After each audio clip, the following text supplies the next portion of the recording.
The courtroom fell silent as 17-year-old Marcus Chen approached the stand, his shoulders hunched forward as if carrying an invisible weight, dark hair falling across his forehead, partially obscuring eyes that refused to meet the judge's steely gaze. The wooden floors creaked beneath his worn sneakers, each step echoing like a drumbeat counting down to execution. Judge Harold Blackwood sat elevated behind his bench, peering down through wire-rimmed glasses with the detached interest of a scientist observing a particularly disappointing specimen. At 63, Blackwood had presided over the Franklin County Juvenile Court for nearly 2 decades, earning a reputation that made even hardened attorneys approach his courtroom with trepidation. The local paper had once described him as justice personified, cold, blind, and utterly unmoved by excuses. Today, that description felt painfully accurate to Marcus as he took his place at the defendant's table. His court-appointed attorney, Ms. Patel, offered a reassuring nod, but her eyes betrayed concern. She'd warned him about Blackwood's reputation for harsh sentencing, especially when it came to repeat offenders. Marcus wasn't technically a repeat offender, not yet, but the judge didn't know that. Case number 2857J, the state versus Marcus Chen, the bailiff announced, his voice carrying through the suddenly stifling air of courtroom C. Judge Blackwood scanned the file before him, his expression souring with each page he turned.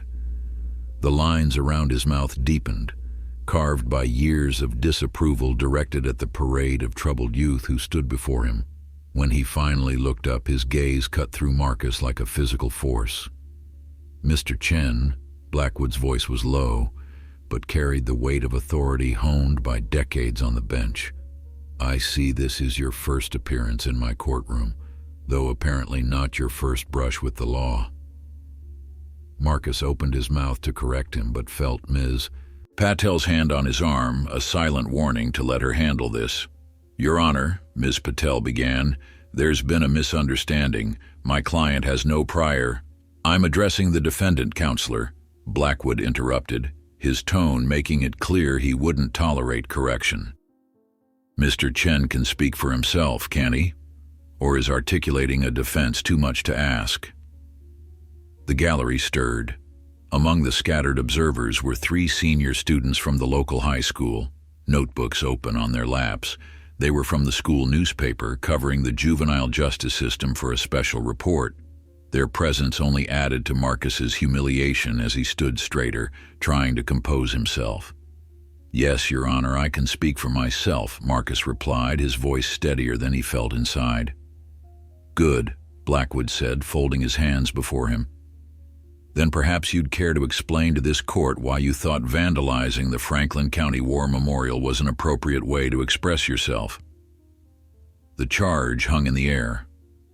Marcus had been arrested 2 nights ago, spray can in hand, standing before the memorial wall.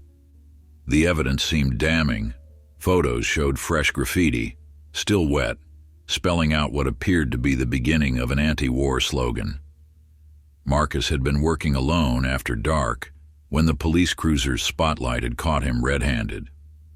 Or so everyone believed. I wasn't vandalizing the memorial, Your Honor, Marcus stated, his voice barely above a whisper. A derisive chuckle escaped Judge Blackwood's lips. Of course not. The spray paint just leaped from your hand onto the wall commemorating our fallen soldiers. Is that your defense, Mr. Chen?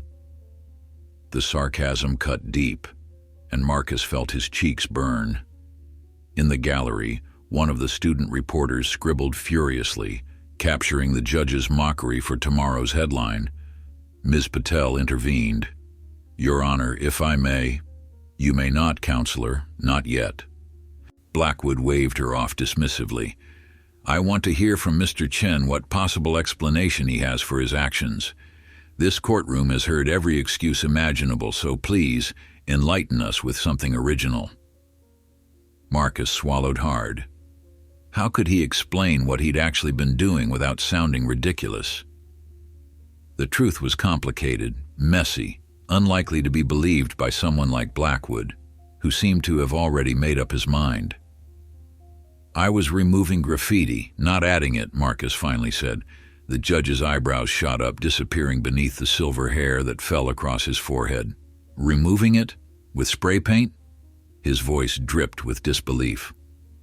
Do elaborate on this novel cleaning technique. A few chuckles rippled through the gallery, quickly silenced by the bailiff's sharp glance. But the damage was done. The humiliation burned through Marcus like acid. It was paint remover in the can, not paint, Marcus explained, his voice growing stronger with each word. I was trying to clean off what someone else had done earlier. Judge Blackwood leaned forward, eyes narrowing. And you expect this court to believe that a 17-year-old boy took it upon himself to perform community service in the dead of night, without authorization, using cleaning supplies disguised as spray paint?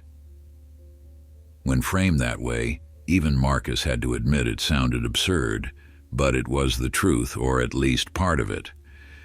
The police report indicates you were found with 3 different colors of spray paint in your backpack, Blackwood continued, flipping through the file.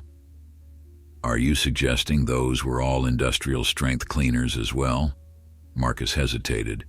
The additional cans had been there, yes, but not for the reason the judge implied. No, Your Honor, he admitted. Those were paint cans, but... So you admit to possessing the tools of vandalism, Blackwood interrupted, his voice rising. At the scene of vandalism, while actively engaged in what certainly appeared to be vandalism to the arresting officers. It wasn't what it looked like, Marcus insisted, feeling the situation slipping away from him. Judge Blackwood removed his glasses and pinched the bridge of his nose, a gesture of exaggerated patience wearing thin. Mr. Chen, do you know what I find most disturbing about juvenile offenders today? The lack of accountability, the endless excuses, the persistent belief that words can somehow erase actions. He replaced his glasses and fixed Marcus with a stare that had withered more experienced defendants. In my courtroom, actions have consequences. The evidence against you is overwhelming. The disrespect you've shown to our veterans is appalling. And your attempt to avoid responsibility with transparent lies is, frankly, insulting to this court's intelligence. Ms. Patel stood up abruptly. Your Honor, I must object to this characterization. My client has not been proven guilty of anything yet, and the prosecution hasn't even presented their case. Furthermore, I have evidence that supports my client's claims.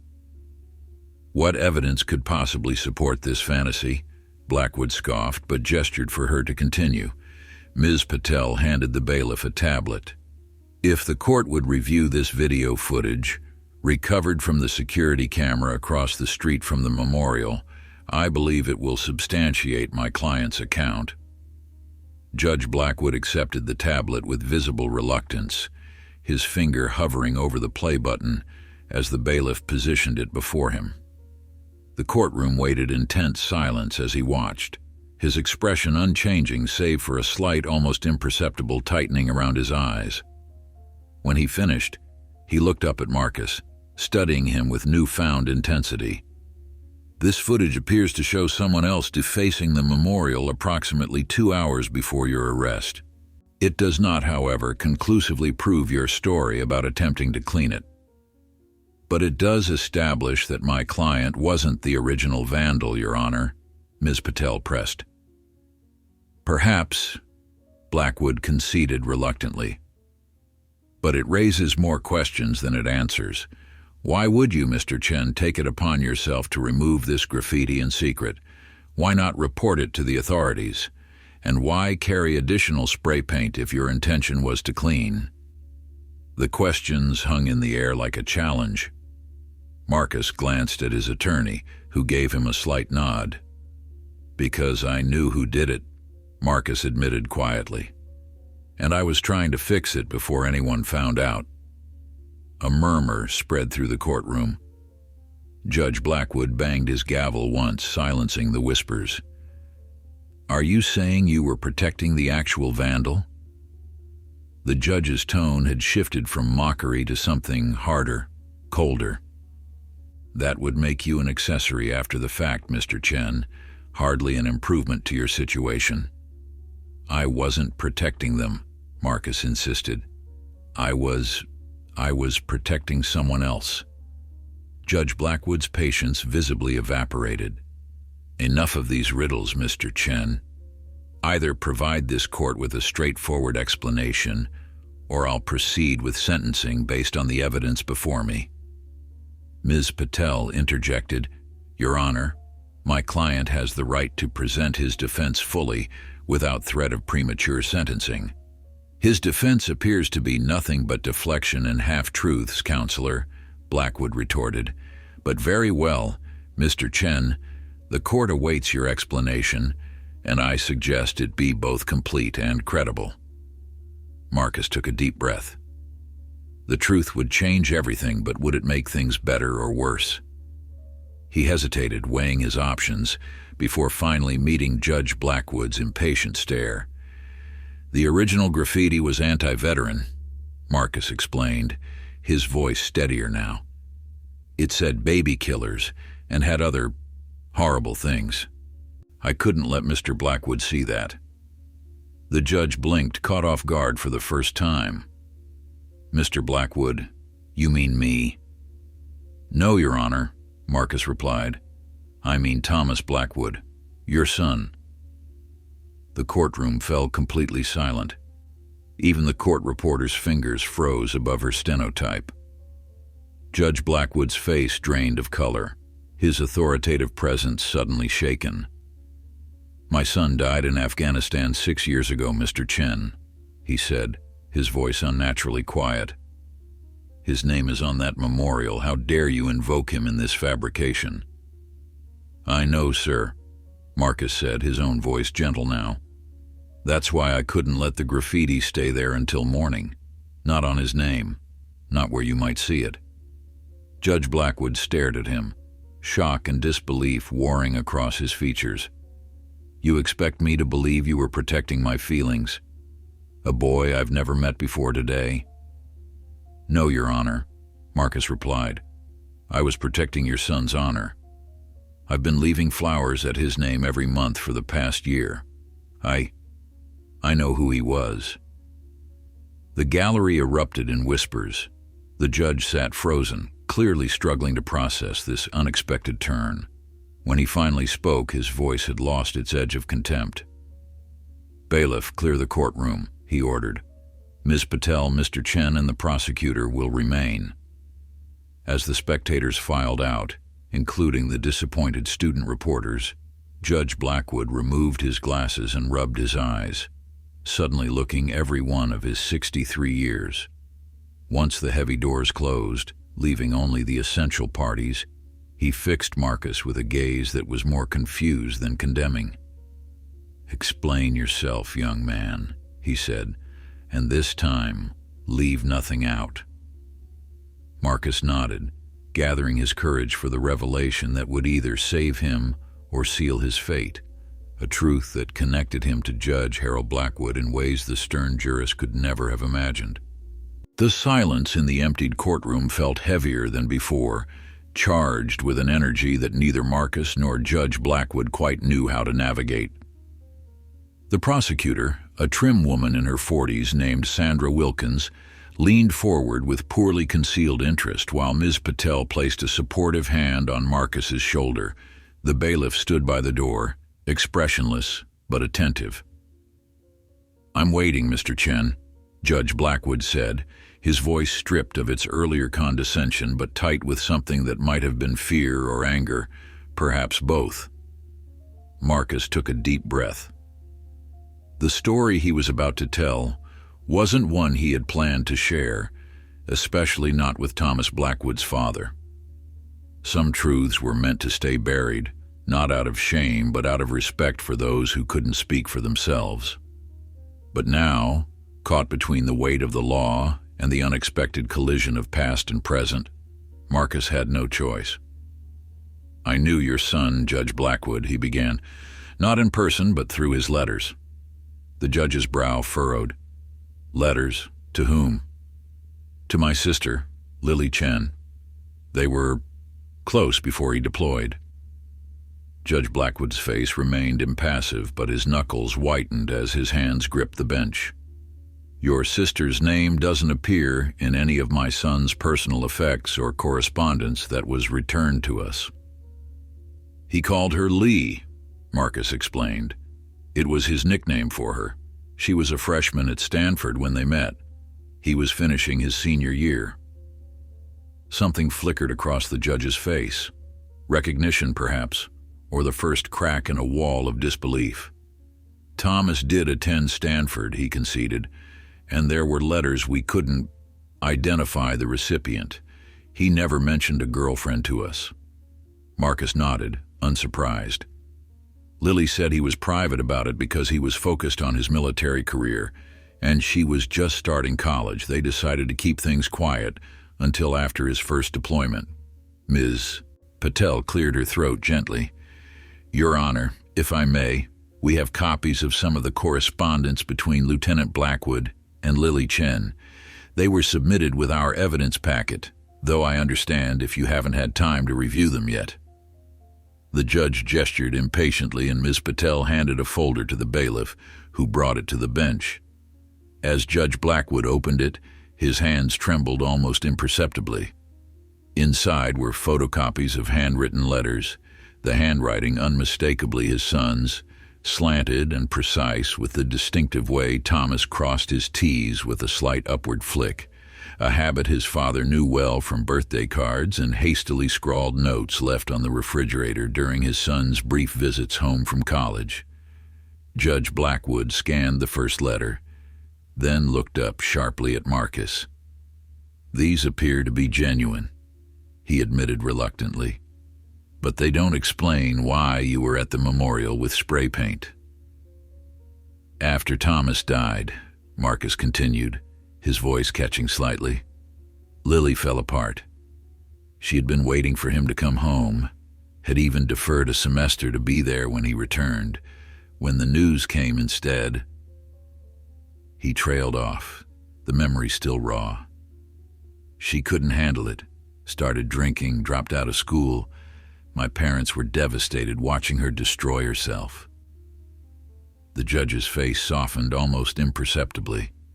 He had seen grief take many forms in his courtroom, had experienced its crushing weight himself, and could recognize its destructive path in others. 3 years ago, Lily overdosed, Marcus said, his voice flat with the effort of keeping emotion at bay. She survived, but it was a wake-up call. She checked herself into rehab, then moved here to Franklin County to start over. She didn't know this was where Thomas grew up, where his family still lived. It was just a coincidence, or maybe not. Maybe something led her here. Judge Blackwood removed his glasses again, rubbing the bridge of his nose. And your sister, where is she now? Why isn't she here to explain this connection herself? Marcus exchanged a quick glance with Ms. Patel before answering. Lily was diagnosed with leukemia last year. She's currently at Memorial Hospital receiving treatment. That's why I've been visiting the memorial in her place. She can't go herself anymore. Understanding dawned on the judge's face, followed quickly by suspicion. You expect me to believe that these circumstances, your sister's relationship with my son, her illness, your presence at the memorial, all coincidentally aligned on the night you were arrested? I don't expect you to believe anything, Your Honor, Marcus replied, a hint of the same steel that had gotten him through the past year edging into his voice. I'm just telling you what happened. I visit the memorial for Lily every month on the anniversary of Thomas's death. Last night, on wasn't that anniversary, I went because another student from my school told me what they'd done. And who might that be? The prosecutor interjected, speaking for the first time. Marcus hesitated, then shook his head. I can't say. Judge Blackwood's earlier frustration returned. Can't or won't, Mr. Chen. Your story, while compelling, remains convenient without corroboration. Won't, Marcus admitted. The person who did it, their father and older brother both served. Their father came back with PTSD, ended up homeless for a while. Their brother didn't come back at all. They were drunk and angry last night. It wasn't about Thomas specifically. They didn't even know his name was on that wall. The judge leaned back, studying Marcus with new intensity. So your defense is that you were protecting not only my son's memory, but also the vandal. Out of what, compassion? They made a mistake, Marcus said simply. Everyone deserves a second chance. Judge Blackwood's laugh was sharp, bitter. A sentiment rarely expressed in this courtroom, Mr. Chen. Usually it's only after consequences have been assigned that defendants discover their belief in redemption. Ms. Patel intervened. Your Honor, there's more evidence that supports my client's account. The substance in the spray can he was holding has been tested. It's a commercial graffiti remover, not paint, and the security footage shows more than just the original vandalism. If you continue watching, you'll see my client arrive with cleaning supplies before resorting to the spray remover when conventional methods failed. The judge frowned and picked up the tablet again, swiping to continue the video. The courtroom remained silent as he watched, his expression unreadable. When he finished, he set the device down carefully. Why didn't you simply call the police? He asked, his tone more curious than accusatory now. Because they would have arrested the person who did it, Marcus explained, as if it were obvious, and that wouldn't have helped anyone. It wouldn't have fixed what happened to their family, and it wouldn't have honored what Thomas gave his life for. Judge Blackwood's eyes narrowed. And what do you think my son gave his life for, Mr. Chen? Marcus met his gaze directly. Second chances. The opportunity for people to make mistakes and still build something better afterward. At least that's what he told Lily in his letters. That's what she taught me. The judge stood abruptly, startling everyone in the courtroom. We'll take a 15-minute recess. Ms. Wilkins, Ms. Patel, I'd like to see you both in my chambers. Mr. Chen, you will remain here with the bailiff. As the adults filed out, Marcus sank back into his chair, emotionally drained. The build-up to this moment, the arrest, the night in juvenile detention, the fear of what would happen to his record, to his college applications, had been exhausting enough. But revealing Lily's connection to Thomas Blackwood, speaking aloud the pain his family had carried privately for so long, left him hollow. The bailiff, a man in his 50s with salt and pepper hair and the steady presence of someone who had seen it all, moved closer to Marcus's table. Water, he offered, holding out a paper cup. Marcus accepted it gratefully. Thanks. The bailiff, Johnson according to his nameplate, nodded toward the door where the judge had disappeared. First time I've seen His Honor take a recess mid-hearing in years, he commented, keeping his voice low. Is that good or bad? Marcus asked. Johnson shrugged. With Judge Blackwood? Hard to say.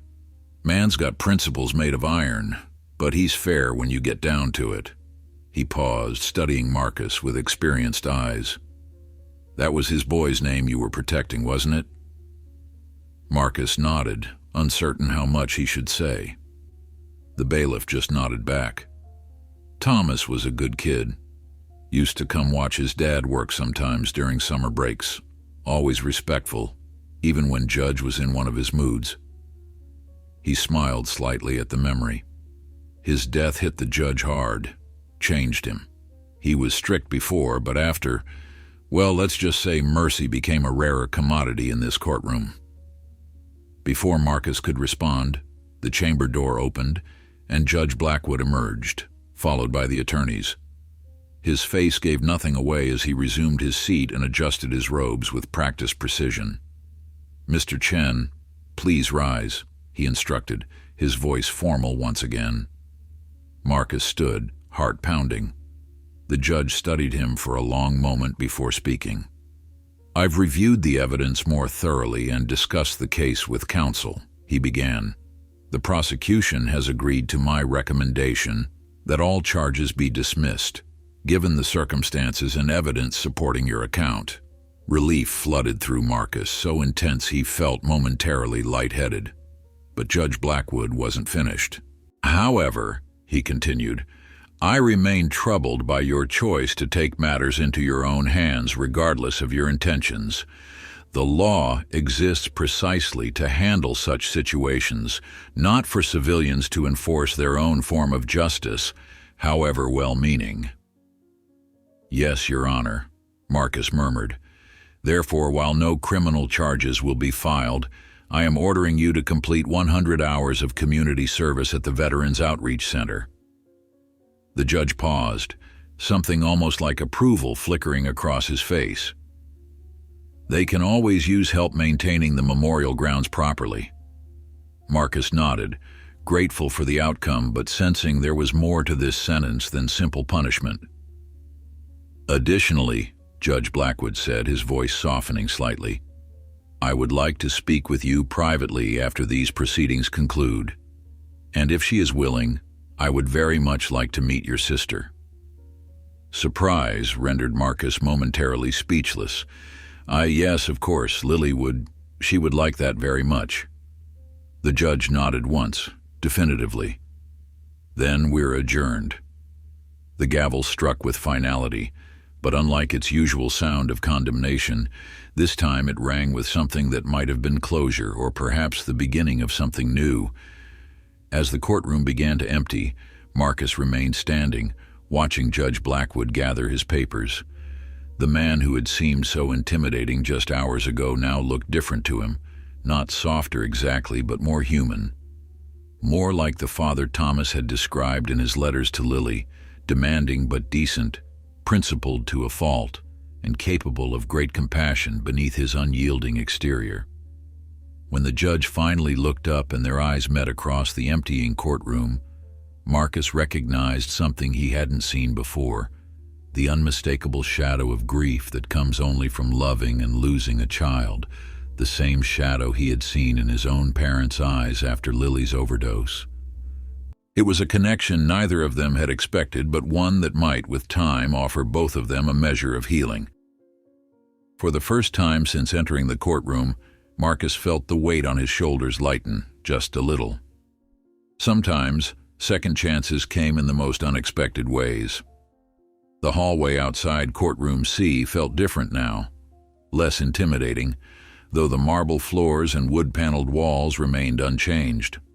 Marcus waited by a bench, his shoulders finally relaxed as Ms. Patel gathered her materials nearby. You got lucky, she said, sliding documents into her leather briefcase. Judge Blackwood isn't known for changing his mind, especially mid-proceeding. Marcus nodded, gratitude evident in his tired smile.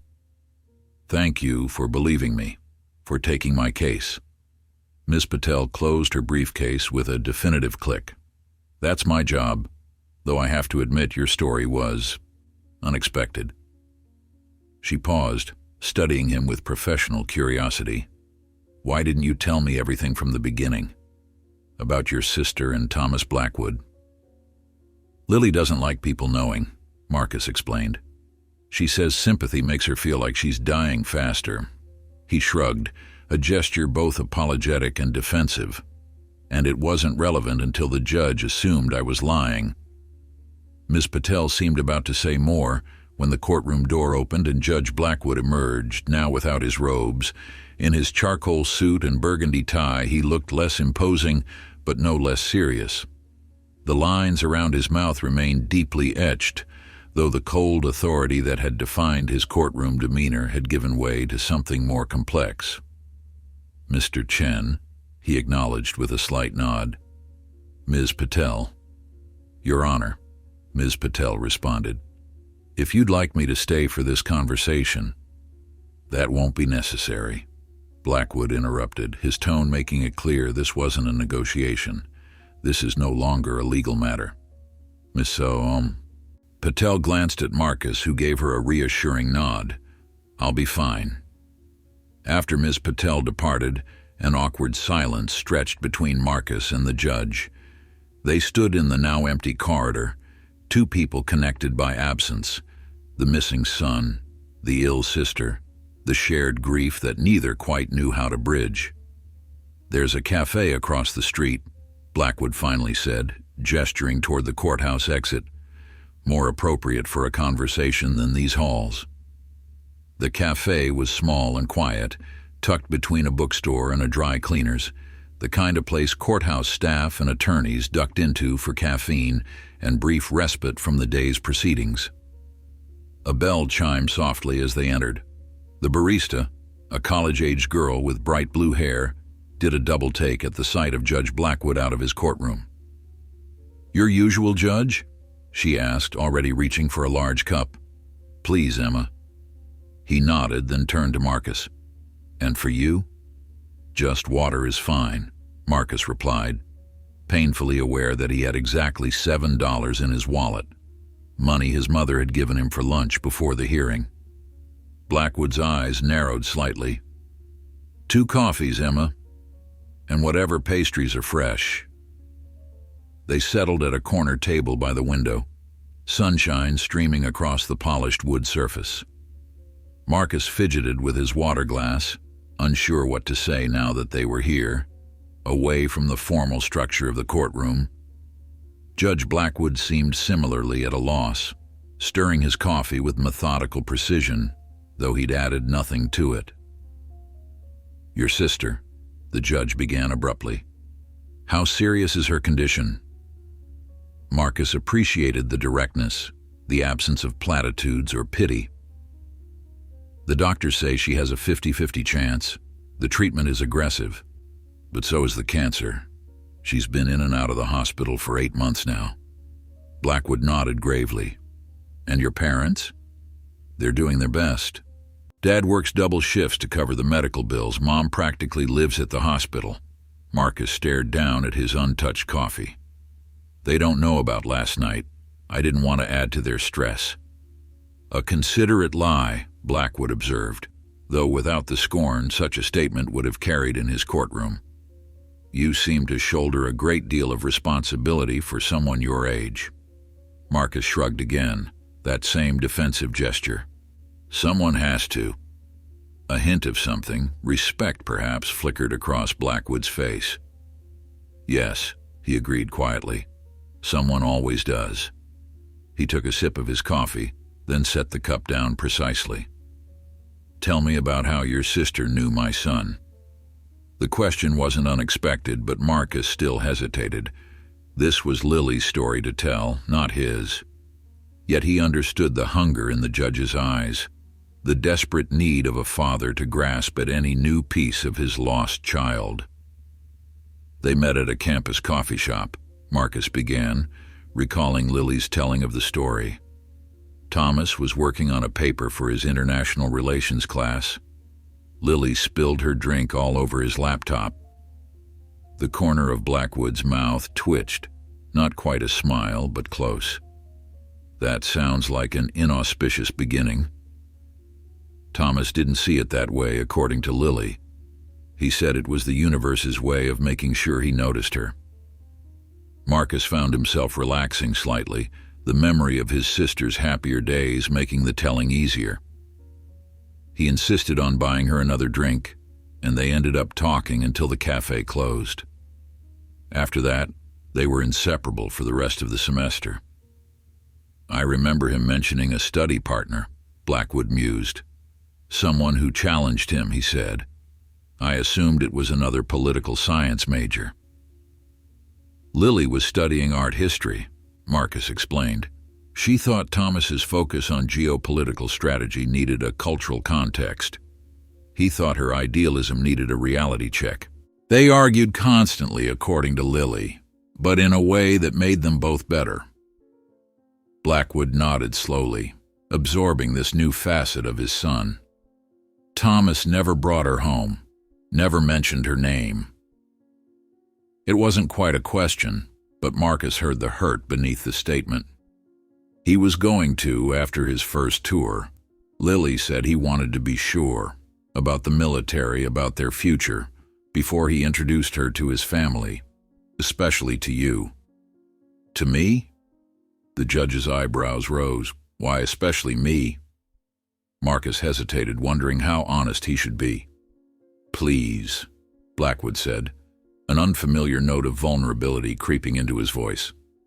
I would like to know.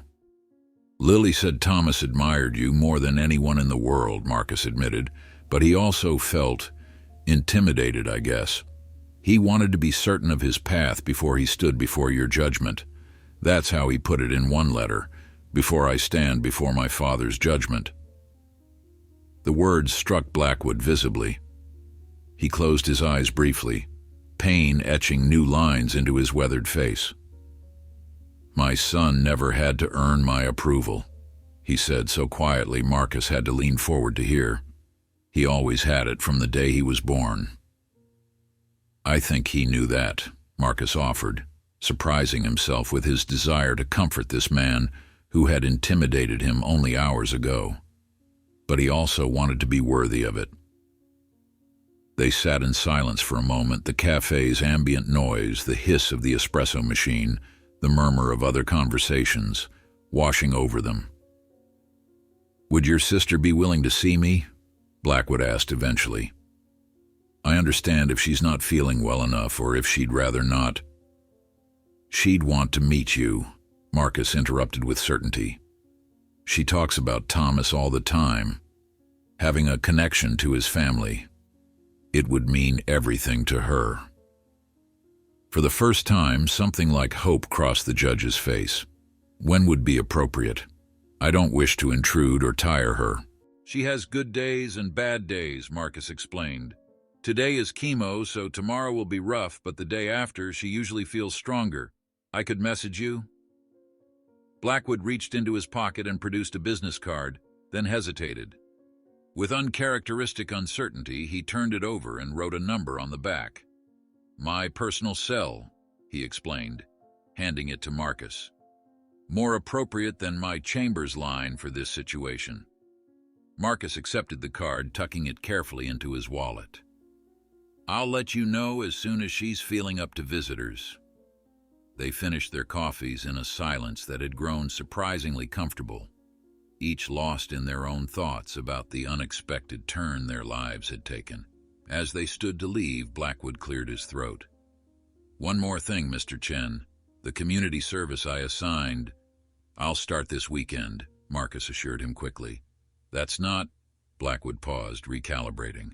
What I mean to say is, if you need transportation to the Veterans Center, I'd be willing to provide it, given your family's current circumstances.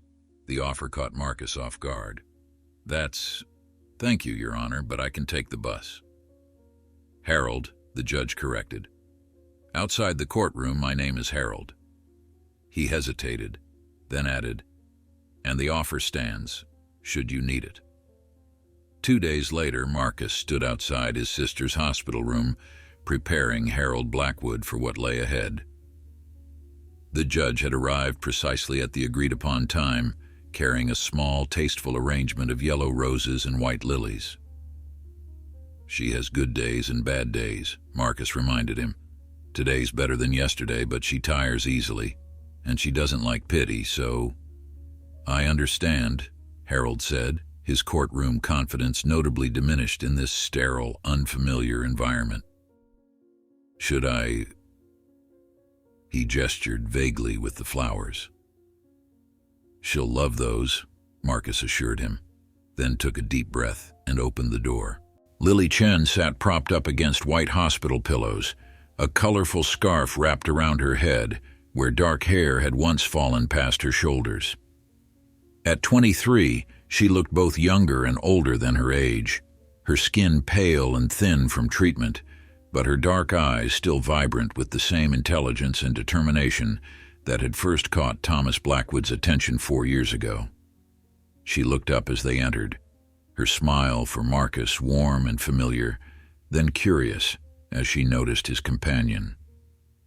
Lily, Marcus began, this is Judge Harold Blackwood, Thomas's father. The flowers nearly tumbled from Harold's hand as he saw Lily's expression transform. Shock, recognition, and something like reverence passing over her face in quick succession.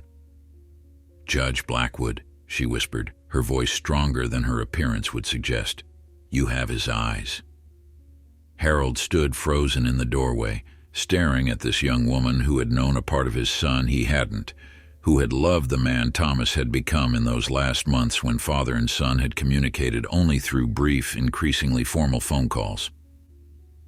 "Please," Lily continued, gesturing to the chair beside her bed, "I've waited so long to meet you." Harold moved forward as if in a trance, placing the flowers on her bedside table before sinking into the offered seat. "I had no idea," he said, his judicial eloquence abandoned. "All this time, and I never knew." "He was going to tell you," Lily assured him, reaching out to touch his hand, a gesture so natural it startled both of them. After his first tour, he had it all planned. Harold nodded, unable to speak past the tightness in his throat. Marcus, sensing the intensity of the moment, quietly backed toward the door. "I'll get some water for the flowers," he murmured, though neither of them seemed to hear him. As the door closed behind him, Marcus caught one last glimpse of them, Lily now holding out a worn envelope, Harold accepting it with trembling hands. Whatever that letter contained, whatever conversation would follow, belonged to them alone. For now, his part was done. In the corridor, Marcus leaned against the wall, exhaustion and relief washing over him in equal measure. The past 3 days had been a whirlwind, from handcuffs and humiliation to this moment of unexpected connection. He didn't know what would come next for Lily, for Judge Blackwood, for any of them, but for the first time in months, possibility felt like more than just a word. A text alert buzzed on his phone. It was from his mother. "Where are you? Dr. Levine wants to discuss new treatment options." Nearby, a hospital PA system crackled to life, calling for a doctor to report to the 3rd floor. The fluorescent lights buzzed overhead, and somewhere down the hall a visitor laughed quietly with a patient. Life, in all its messy, unpredictable complexity, continued. And somehow, against all odds, they were still part of it. 2 weeks passed, and spring settled more confidently over Franklin County. The Veterans Outreach Center occupied a renovated Victorian house on the edge of downtown, its wraparound porch adorned with American flags and hanging baskets of red geraniums. Marcus had completed 23 hours of his community service, mostly landscaping and basic maintenance around the property. Today, he knelt in the center's front garden, transplanting petunias into freshly turned soil. The mid-morning sun warmed his back as he worked, his mind pleasantly empty of everything except the immediate task. This was what he appreciated most about his service hours: the simplicity, the tangible results, the temporary escape from hospital waiting rooms and worried conversations conducted in hushed tones. "You've got a good eye for that." Marcus looked up, squinting against the sunlight. Frank Whitman, the center's director, stood on the porch steps, 2 glasses of lemonade in his weathered hands. A Vietnam veteran in his 70s, Frank had the lean build and watchful gaze of someone who had seen much but chosen to focus on what remained rather than what was lost. "My mom gardens," Marcus explained, sitting back on his heels and wiping sweat from his forehead with his sleeve. "I used to help her on weekends." Frank descended the steps and handed Marcus a glass. "Used to." Before Lily got sick, Marcus accepted the lemonade gratefully, the tart sweetness quenching a thirst he hadn't realized he had. "Now weekends are mostly hospital visits." Frank nodded, understanding without needing details. The center served too many families fragmented by illness, injury, and loss for him to be a stranger to such disruptions. "Judge Blackwood called this morning," Frank said after a moment. "Says you're doing good work here." Marcus nearly choked on his lemonade. "The judge checks up on me?" Frank's eyes crinkled with amusement. "Each week like clockwork. Though I think today's call was about something else." He studied Marcus over the rim of his glass. "He asked if you could be excused from your hours this Saturday. Said it was a family matter." Marcus frowned, confused. "A family matter?" "That's what he called it." Frank shrugged. I didn't press for details, not my business, but I told him it was fine by me if you need the day. Marcus set down his empty glass on the porch step, uncertainty churning beneath his ribs. In the 2 weeks since Judge Blackwood had met Lily, the connection between them had deepened with surprising speed. Harold visited the hospital almost daily, sometimes bringing old photo albums of Thomas, sometimes just sitting quietly while Lily napped through the worst of her treatment side effects. Marcus had witnessed their growing bond with a mixture of gratitude and caution. Lily seemed stronger, more animated when Harold was around, as if having this link to Thomas had rekindled something vital within her. Yet Marcus couldn't help worrying about what would happen when the novelty faded. When Harold had heard all of Lily's stories and seen all her mementos of Thomas, would he disappear from their lives as suddenly as he had entered them, leaving Lily with another loss to bear? "I'll call him after I finish here," Marcus said, reaching for his trowel again. "Thanks for letting me know." Frank lingered, watching Marcus return to his planting with renewed focus. "You know," he said finally, "most kids sent here for community service count the minutes until they can leave. You're the first one I've seen who seems to find some peace in the work." Marcus pressed soil around a vibrant purple petunia, considering his response. "It helps to do something simple," he admitted. "Something I can control." Frank nodded, a soldier's understanding in his eyes. "That's why I started this place. World's too big and messy to fix all at once. But a garden, a broken fence, a hot meal for someone who needs it, those we can manage." He collected Marcus's empty glass. "Sometimes it's the small repairs that save us." Later that afternoon, Marcus sat on a bench outside the center, phone pressed to his ear as Judge Blackwood explained his request. "It's a surprise for Lily," Harold said, his judicial formality noticeably softened over the past weeks. "If you're willing to help." Marcus listened, his initial wariness giving way to cautious excitement as Harold outlined his plan. "You think she'll be strong enough?" he asked when the judge finished. "I've spoken with her doctors," Harold assured him. "They believe a brief outing would be beneficial, provided we take proper precautions. But I won't proceed without your family's blessing." "I'll talk to my parents tonight," Marcus promised. "But I think they'll agree it's a good idea." That evening, the Chen family kitchen became a council chamber of sorts. Mai Chen wiped her hands on a dish towel as she listened to Marcus explain Harold Blackwood's proposal, her expression cycling through surprise, concern, and finally cautious consideration. Across the table, James Chen leaned forward, elbows resting on the worn wooden surface, his perpetually tired eyes alert with interest. "He wants to take Lily to Thomas's grave?" Mai clarified, her slight accent more pronounced when she was processing new information. Marcus nodded. "This Saturday, it would be the first time she's been able to visit." James exchanged a glance with his wife, years of marriage allowing them to communicate volumes without words. "Lily has mentioned wanting to go," he acknowledged, "but the cemetery is across town, and with her immune system so compromised." "Judge Blackwood has arranged everything," Marcus explained.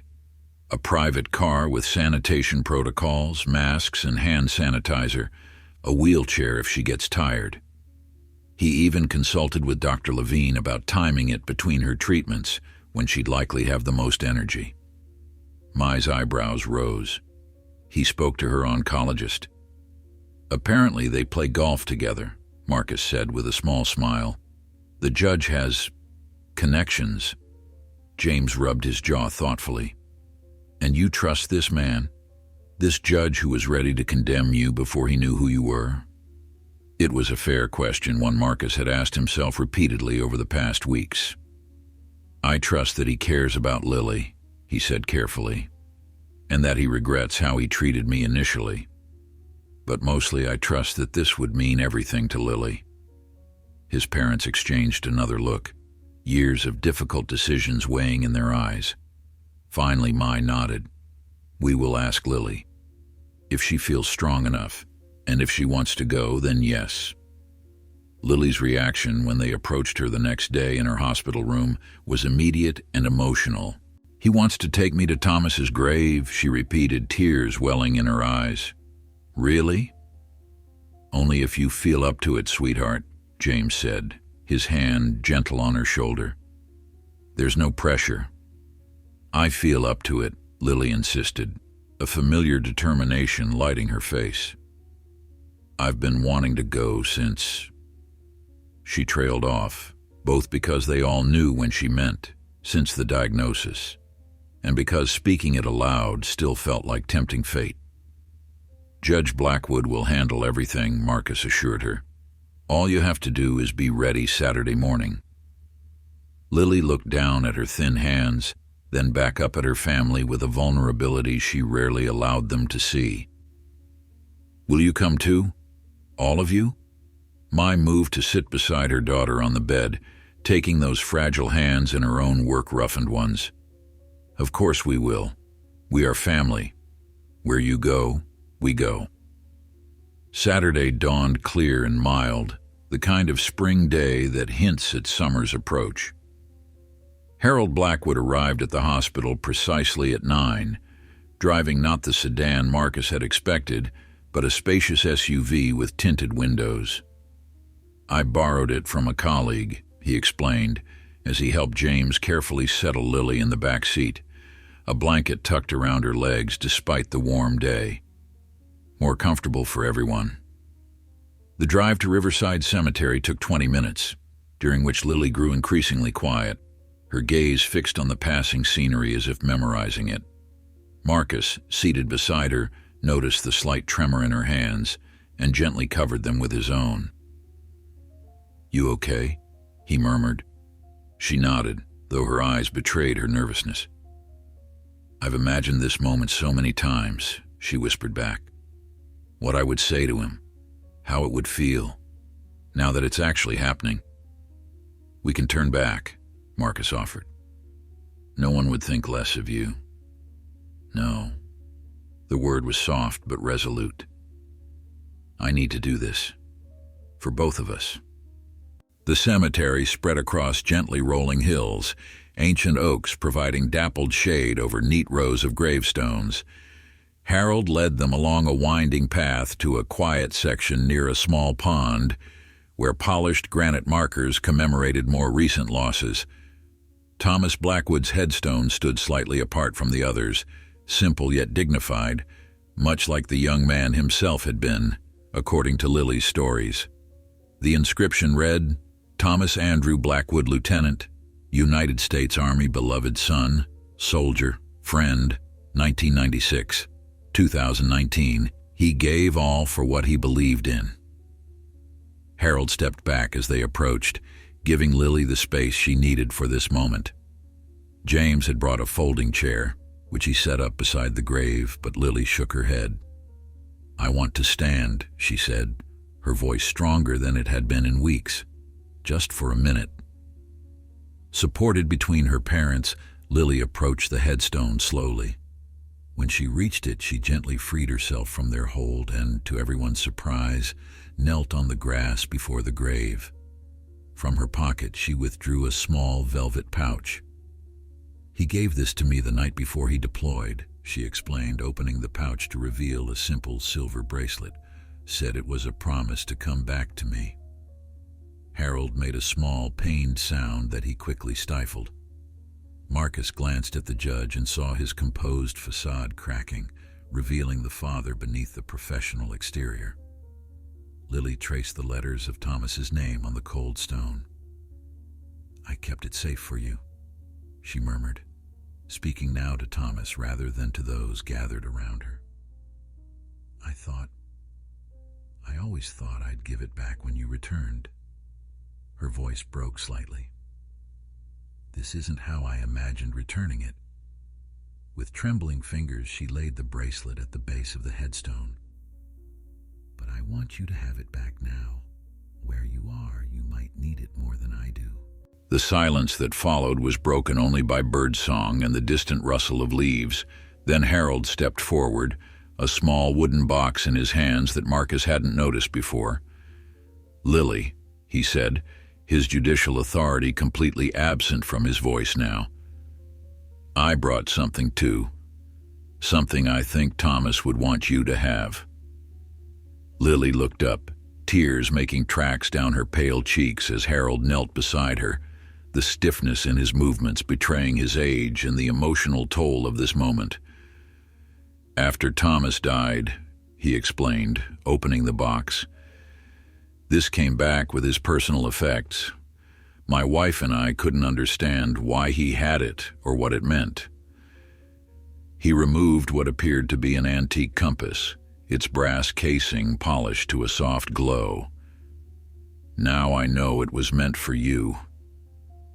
Lily accepted the compass with shaking hands, opening it to reveal not just a directional needle, but a small photograph tucked inside the lid, a younger, happier Lily laughing at something beyond the camera's view. "He carried your picture," Harold said gently. "All that time, he carried you with him." Lily pressed the compass to her heart, fresh tears spilling. "He never told me." "Thomas always did prefer actions to words," Harold replied, a sad smile softening his features, "even as a boy." As they knelt together beside the grave, something profound passed between them, not just the shared grief of loss, but the unexpected gift of understanding, of knowing that Thomas had been loved fully and completely in every aspect of his too short life. Behind them, Marcus watched with his parents, bearing witness to this healing moment. The judge who had once humiliated him in court was now kneeling in the grass, his distinguished gray head bent beside his sister's scarf-covered one, united in love for the person they had both lost. Some connections, Marcus realized, transcended courtrooms and judgments, transcended even the grave itself. And sometimes what appeared to be an ending was merely the beginning of something entirely unexpected. By mid-May, a tentative routine had established itself around Lily's treatment schedule. Harold visited the hospital 3 evenings a week, often bringing dinner for the entire Chen family, quality takeout from restaurants they could never have afforded on their own.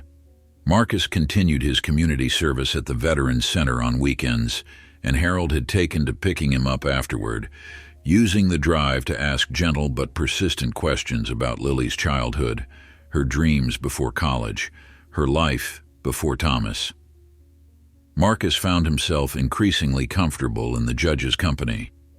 Harold had shed much of his courtroom severity, revealing a man who listened more than he spoke and who carried his grief with quiet dignity rather than bitterness. In turn, Marcus gradually shared more of himself, his own aspirations for college, his anxiety about leaving for school while Lily was still sick, his guilt about the occasional moments when he wished for a normal teenage life. "You're allowed to want things for yourself," Harold told him one Saturday as they drove back from the center. "Your sister wouldn't want you putting your life on hold indefinitely." "That's what my parents say too," Marcus admitted, watching raindrops track across the passenger window. "But it feels wrong to make plans when Lily might not." He couldn't finish the sentence.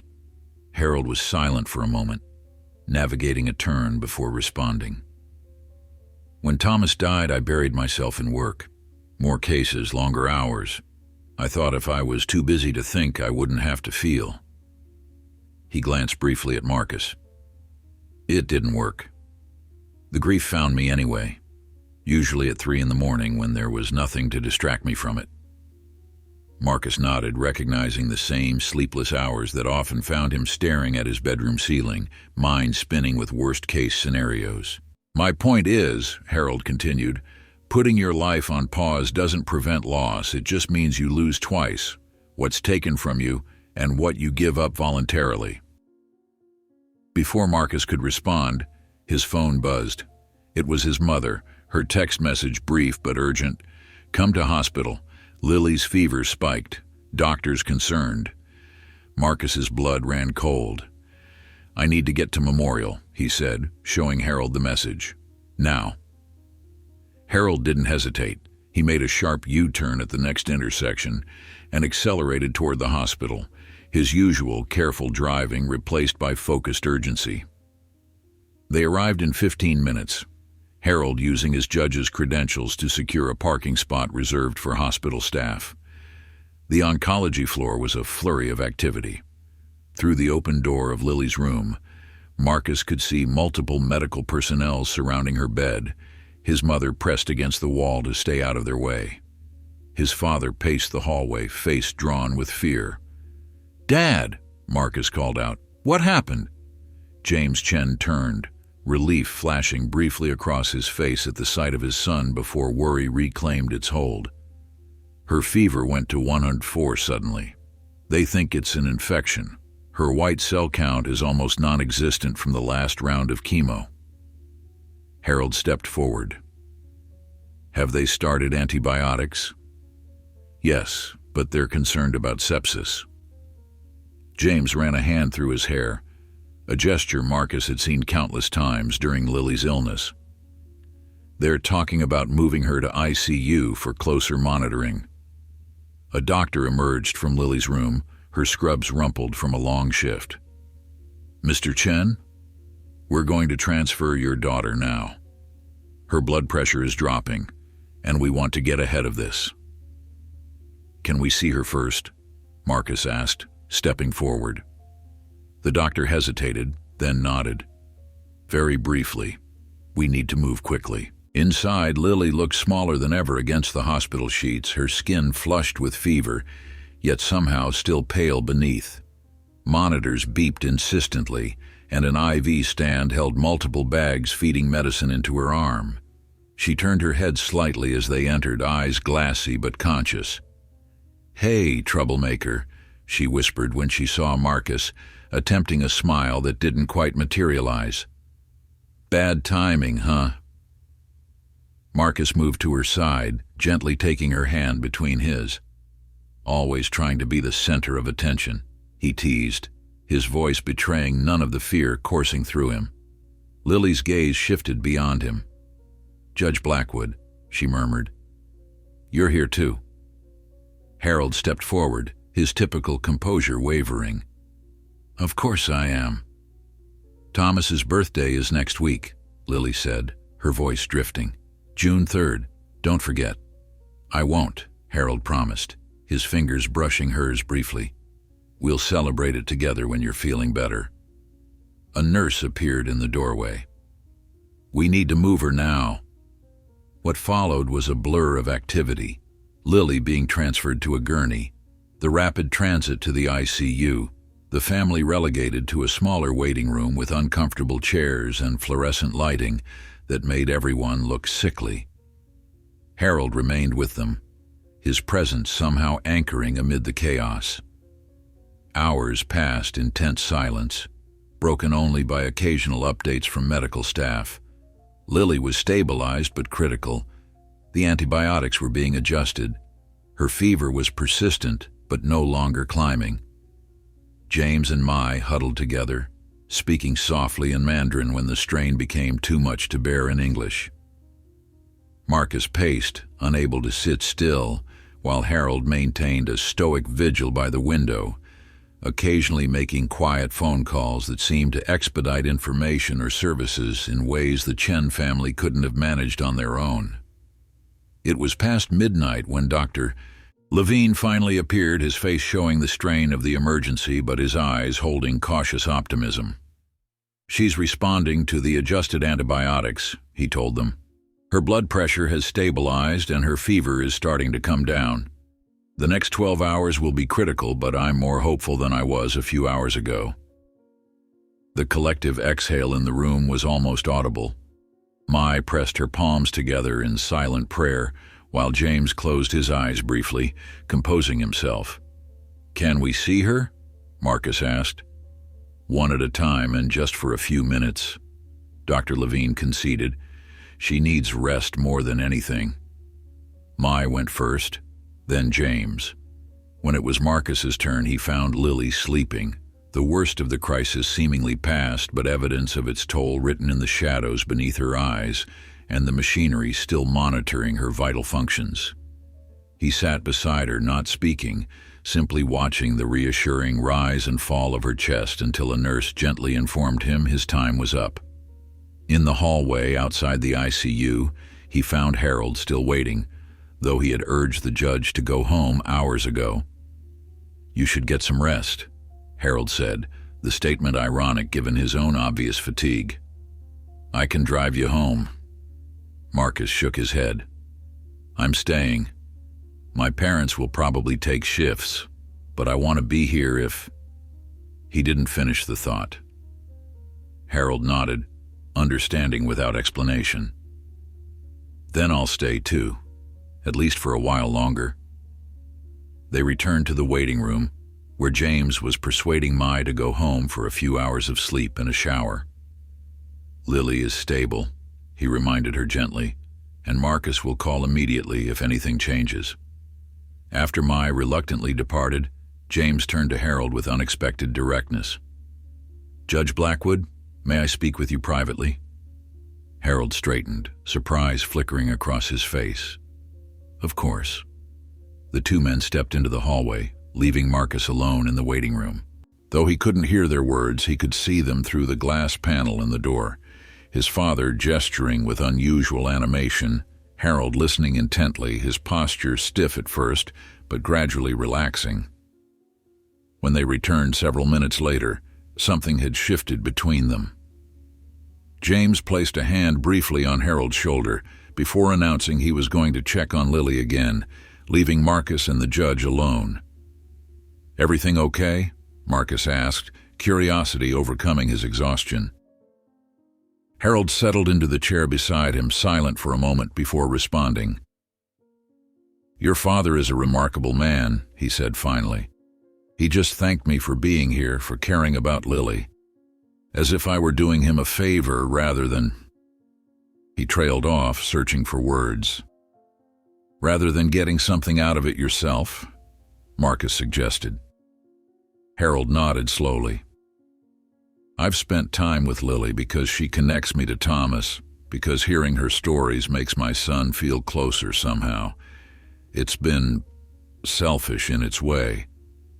"I don't think Lily sees it that way," Marcus offered. "Or any of us, really." "Your father made that clear," Harold said with a hint of his old dry humor. Rather forcefully, in fact. "He suggested I stop viewing my relationship with your family as transactional and start recognizing it as the gift it is." The word gift hung in the air between them, laden with meaning neither was quite ready to articulate. "He also," Harold continued after a pause, "invited me to dinner next Sunday. A proper dinner at your home, not takeout in a hospital room, to celebrate Thomas's birthday with people who loved him." His voice caught slightly on the last words. "Will you come?" Marcus asked. Harold met his gaze directly. "I wouldn't miss it." The night deepened around them, the hospital quieting as the emergency of Lily's condition stabilized into the more familiar rhythm of ongoing treatment. Around 3 in the morning, a nurse brought them blankets and coffee, her kindness a small beacon in the sterile environment. "You don't have to stay," Marcus said again, as Harold adjusted his blanket with the awkwardness of someone unaccustomed to being cared for. "I know," the judge replied simply. And that was answer enough. By morning, Lily's fever had broken completely. The infection was responding well to treatment, though Dr. Levine cautioned that she would remain in ICU for at least another day for observation. The crisis had passed, but it had left its mark on all of them, a stark reminder of Lily's vulnerability and the precarious nature of their fragile new normal. As sunrise painted the waiting room in soft gold light, Harold rose stiffly from his chair. "I should go home, shower and change before court," he said. "Will you be all right?" Marcus nodded, the night's vigil having created a bond between them that needed no elaboration. "Thank you," he said, "for staying." Harold adjusted his rumpled tie, a gesture that seemed to help him reclaim some of his judicial composure. "Marcus," he said hesitantly, "there's something I've been meaning to discuss with you, about your future." Marcus tilted his head questioningly. "When things settle down with Lily, I'd like to talk to you about college," Harold continued. "Specifically, about some opportunities that might be available to you." Opportunities. Thomas had a scholarship fund established in his name after his death, Harold explained, for students interested in international relations or public service. I think he would want it to go to someone like you." Marcus stared at him, stunned. "Judge Blackwood, I couldn't—" "Harold," the older man corrected gently. "And yes, you could. Think about it at least." Before Marcus could respond, James returned with news that Lily was awake and asking for both of them. The college discussion would have to wait, but the offer lingered in Marcus's mind as they followed the nurse back to Lily's room. This unexpected gift, this connection to Thomas, this bridge between who they had been to each other that first day in court and who they were becoming now. In Lily's room, the morning light filtered through blinds, casting soft stripes across her bed. She looked exhausted but present, her eyes clear for the first time in hours. "You're still here," she said to Harold, surprise and something deeper coloring her weak voice. "Where else would I be?" he replied, the simple question encompassing a world of change. June 3rd arrived under a perfect blue sky, as if nature itself wanted to honor Thomas Blackwood's memory. Lily had been released from the hospital 4 days earlier, her recovery from the infection slower than anyone had hoped, but steady enough for the doctors to permit her return home, albeit with increased precautions and more frequent check-ins. The Chen household buzzed with careful preparation. Mai had been cooking since dawn, preparing an elaborate feast that merged traditional Chinese dishes with American classics that Thomas had enjoyed according to Lily's recollections. James had cleaned every surface twice, mindful of Lily's compromised immune system, while Marcus shuttled between helping his parents and keeping his sister company, ensuring she didn't overtax herself with excitement. "You look better," he told her as he brought tea to her bedroom, where she sat propped up against pillows, thumbing through a photo album filled with pictures of her time at Stanford. "Liar," she replied, her smile taking the sting from the word. "I look like death warmed over, but I appreciate the sentiment." Marcus set the tea on her nightstand, deliberately avoiding glancing at the pill organizer beside it, now filled with even more medications than before. "Are you sure you're up for this dinner? Dad says we can postpone if you're too tired." Lily closed the album, her expression softening. "Thomas would have been 29 today. I'm not missing his birthday celebration because I'm tired." She gestured to the closet. "Help me pick something to wear, something that doesn't scream cancer patient." Marcus opened her closet, surveying the options. Most of Lily's clothes hung loosely on her now, but a few newer items, purchased since her diagnosis, might work. He pulled out a deep green sweater with 3/4 sleeves. "This one. It brings out your eyes." Lily nodded approval. "Perfect. Now get out so I can get dressed in peace. Judge Blackwood will be here in an hour." "Harold," Marcus corrected as he headed for the door. "He keeps telling us to call him Harold." "Old habits," Lily shrugged. "He'll always be a little intimidating, no matter how many times I've seen him cry over Thomas's letters." Marcus paused in the doorway, struck by the casual mention of those private moments between Lily and Harold. Has he really cried? Lily's expression turned reflective. "We both have. It helps somehow. Sharing grief makes it, not lighter exactly, but less lonely." The insight stayed with Marcus as he returned to the kitchen, where his mother was fussing over a pot of soup, adding a pinch of this and that with the confidence of someone cooking from memory rather than recipe. "Everything okay with Lily?" she asked without looking up. She seems good, excited even. Marcus leaned against the counter. Is there anything else I can do to help? Mai gestured to a stack of bowls. Set the table. Use the good dishes, the ones Grandmother Chen brought from Taipei. The good dishes were delicate porcelain with hand-painted blue designs, used only for special occasions. As Marcus carefully arranged them on the dining table, which his father had expanded with an extra leaf, he realized this was the first real celebration their family had hosted since Lily's diagnosis. The thought was both heartening and bittersweet. The doorbell rang precisely at 5. Harold Blackwood stood on the porch, more casually dressed than Marcus had ever seen him, in khaki slacks and a navy button-down, holding a bouquet of flowers and a wrapped package. Welcome, James greeted him, extending a hand which Harold shook before being ushered inside.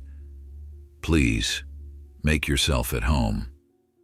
If Harold felt any awkwardness being in their modest home, so different from the stately colonial where Thomas had grown up, he showed no sign of it.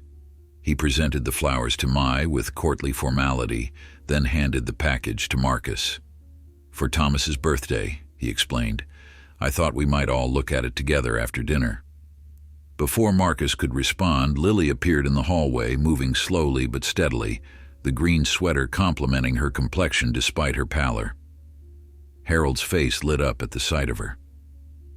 You look wonderful, he said, the sincerity in his voice unmistakable. How are you feeling?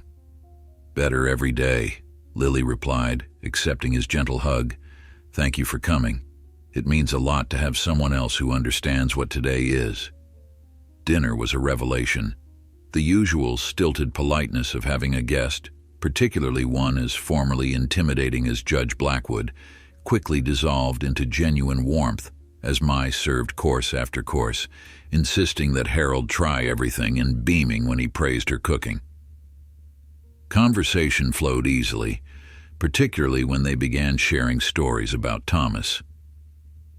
He was a terrible dancer, Harold recalled, surprising everyone with a rueful laugh. His mother tried to teach him for years, but the boy had 2 left feet. At his senior prom, his date came home with bruised toes. Lily grinned. He warned me about that when we met, said dancing with him was at my own risk, but he wasn't as bad as he thought, just overly cautious, like he was afraid of making a mistake. That sounds like Thomas, Harold nodded. Always wanted to do things perfectly or not at all. Except when it came to trying new foods, Lily added. He'd eat anything once, even helped me finish a durian when none of my roommates would come near it. Mai looked impressed. Not many Americans will try durian, too smelly for them. He said it was a challenge, Lily laughed, and he never backed down from a challenge. The stories continued as they moved from dinner to dessert. A cake Mai had decorated with Happy Birthday Thomas in careful blue icing. Harold grew quiet as they gathered around it, the absence of the person they were celebrating suddenly more palpable than before. In our family, James said gently, noting Harold's expression, we believe those who have left us can still hear us when we speak to them with love. Would you like to say something to Thomas before we cut the cake? Harold looked startled, then deeply moved by the offer. He cleared his throat several times before finding his voice. I would, yes. They all bowed their heads as Harold spoke, his judicial eloquence stripped away, leaving only a father's love. Happy birthday, son. I miss you every day, but I'm grateful to have found the people who held your heart when you were far from home. I think you led me to them somehow. His voice broke slightly. I'm trying to be worthy of that gift. Mai reached out and squeezed his hand, a gesture so natural, so maternal, that Harold's composure cracked further. Marcus, watching from across the table, saw not the stern judge who had once humiliated him, but a man learning to navigate loss without losing himself in the process. After cake, they gathered in the living room, where Harold unwrapped the package he had brought. It was a leather-bound album, its cover embossed with Thomas's name and the years of his life. "I've been collecting things," Harold explained, opening it to reveal meticulously arranged photographs, news clippings, and memorabilia. Photos from his deployments that the Army sent us, commendations, letters from his fellow soldiers after he died. I thought, perhaps, we could add some of your memories too. He looked at Lily. "If you'd be willing to share them." Lily traced a photograph of Thomas in his dress uniform, his expression serious yet boyish beneath his formal cap. "I'd be honored," she said softly. "I have so many pictures from our time together." As they paged through the album, Harold narrated each item. The story behind Thomas's Bronze Star, the time his unit built a schoolhouse in a remote Afghan village, the dog he had unofficially adopted on his first tour and had to leave behind. These were pieces of Thomas that Lily hadn't known, just as Harold was now learning about Thomas's life at Stanford, his dreams of eventually working in diplomacy, his habit of sending Lily wildflowers pressed between pages of his letters. It was nearly 10 when Lily began showing signs of fatigue, her eyelids drooping despite her efforts to stay engaged. Mai immediately noticed. "Time for rest," she declared in the tone that brooked no argument. "Lily needs her strength." Harold rose immediately. "Of course, this has been—" He paused, searching for adequate words. "Thank you doesn't seem sufficient." "No thanks needed between family," James replied, the statement simple but profound in its implication. As James helped Lily back to her room, Mai began clearing dessert dishes, waving away Harold's offers of assistance. "You talk with Marcus," she instructed. "He has questions about college but is too proud to ask." Marcus shot his mother an embarrassed look, but she merely raised an eyebrow before disappearing into the kitchen. Harold turned to him with newfound curiosity. "Questions about the scholarship I mentioned?" "Sort of," Marcus admitted, leading Harold to the front porch where they could speak privately. The evening air had cooled, crickets providing a gentle soundtrack to their conversation. "I've been thinking about what you said, but it's complicated." Harold settled into one of the wicker chairs, inviting Marcus to do the same. "College decisions often are. What's on your mind?"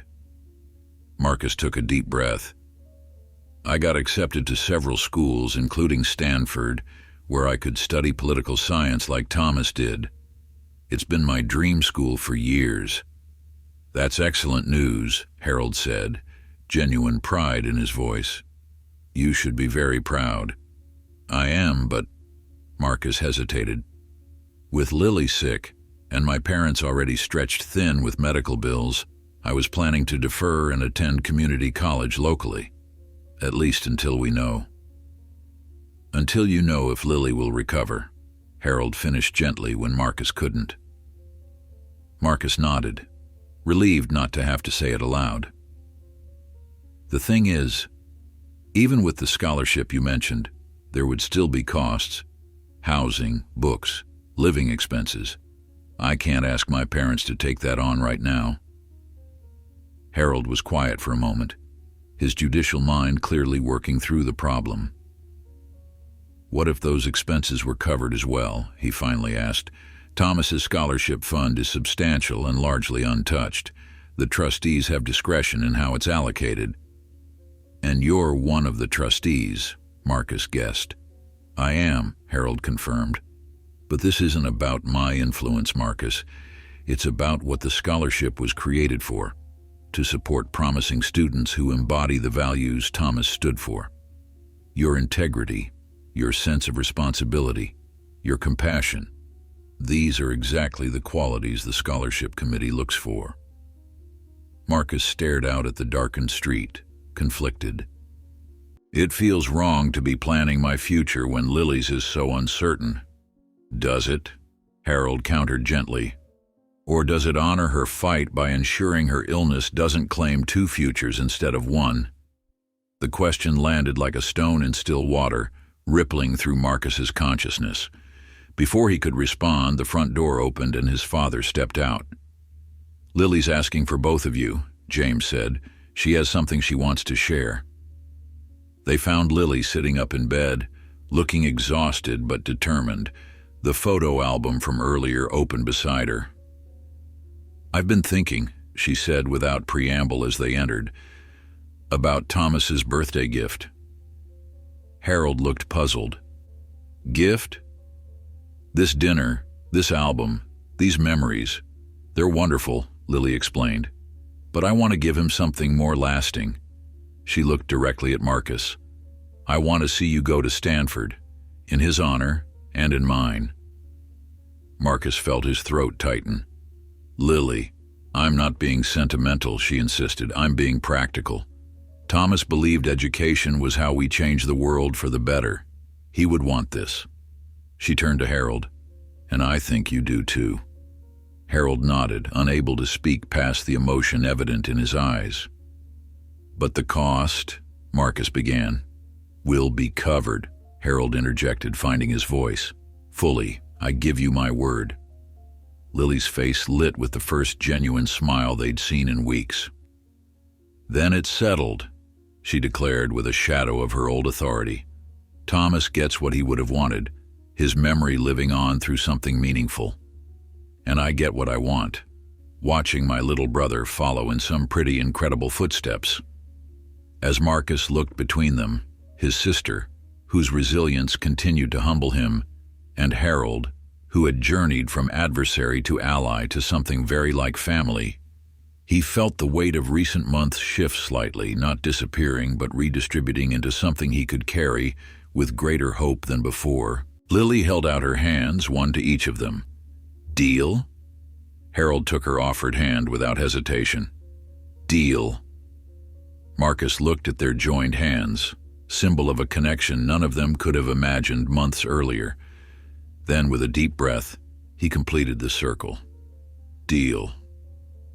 Summer unfurled across Franklin County, bringing languid heat and the steady rhythm of preparation as Marcus's departure for Stanford approached. His community service at the Veterans Center had been completed weeks ago, but he continued volunteering there twice a week, finding both purpose and peace in Frank Whitman's gruff mentorship and the quiet gratitude of the veterans they served. Harold, too, had become a fixture at the center, initially appearing on Saturdays to observe Marcus's work, then gradually rolling up his sleeves to help with everything from repainting the meeting hall to assisting veterans with paperwork for benefits claims. The judge, who had once seemed untouchable in his courtroom, now sat patiently with former soldiers, listening to their stories and leveraging his connections to cut through bureaucratic obstacles that had stymied them for years. "You're good at this," Frank commented one afternoon as Harold explained a complex VA regulation to a Vietnam veteran who had been fighting for disability benefits for decades. "Ever consider doing this full-time?" Harold glanced over at Marcus, who was teaching a younger veteran how to propagate cuttings from the center's garden. "I'm approaching retirement age," he admitted. "Been thinking about what comes next." Frank followed his gaze. "The boy's got a gift too. Plants respond to him and so do people." "He does," Harold agreed, pride evident in his voice. "Stanford will be lucky to have him." "And his sister?" Frank asked quietly. "How's she doing?" Harold's expression shifted, the joy dimming but not disappearing entirely. "Good days and bad. More treatments ahead, but her doctors are cautiously optimistic. The new immunotherapy protocol shows promise." Marcus's relationship with Harold had deepened over the summer months. What had begun as awkward gratitude for the scholarship had evolved into a genuine mentorship, with Harold guiding Marcus through the complexities of college preparation while sharing stories of Thomas's experiences at Stanford. They spent hours discussing global politics and constitutional law, debates that occasionally grew heated but always ended with mutual respect. For Harold, these conversations filled a void left by Thomas's death, the intellectual companionship of a young mind eager to learn, to question, to challenge accepted wisdom. For Marcus, Harold offered a window into a world beyond Franklin County, beyond the constraints of his family's financial circumstances, beyond even the shadow of Lily's illness. Lily herself observed this growing bond with quiet satisfaction. Her recovery from the infection had been followed by another round of aggressive chemotherapy, leaving her weak but determined to remain engaged in family life. On her better days, she joined the debates between Marcus and Harold, her art historian's perspective adding dimensions neither had considered. On harder days, she listened from her nest of pillows on the living room couch, occasionally interjecting a sharp observation that left both of them reconsidering their positions. One evening in late July, Harold arrived at the Chen home with a large envelope bearing Stanford's seal. "This came to my house," he explained, handing it to Marcus. "Apparently, the scholarship committee copied me on your welcome packet." Marcus accepted the envelope with trembling hands. Despite his acceptance months earlier, the reality of attending Stanford had remained abstract until this moment, a possibility rather than a certainty. The weight of the envelope made it real in a way nothing else had. Lily, having a good day, sat up straighter on the couch. "Well, open it already."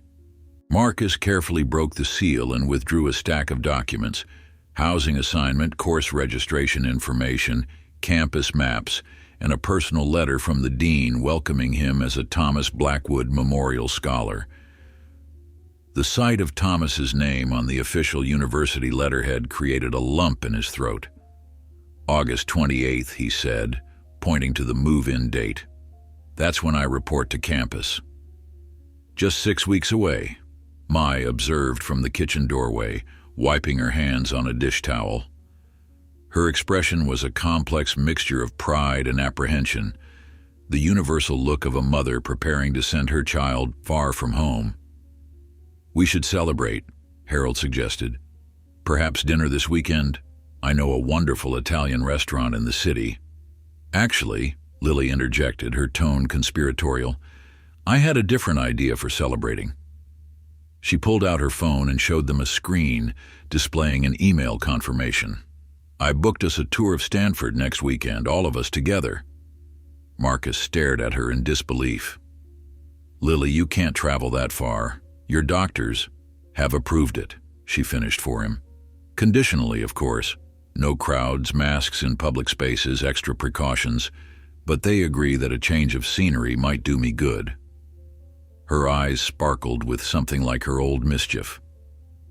"Besides, I want to show Harold where Thomas and I met, and I want to see where you'll be living before—" She trailed off, not needing to complete the thought.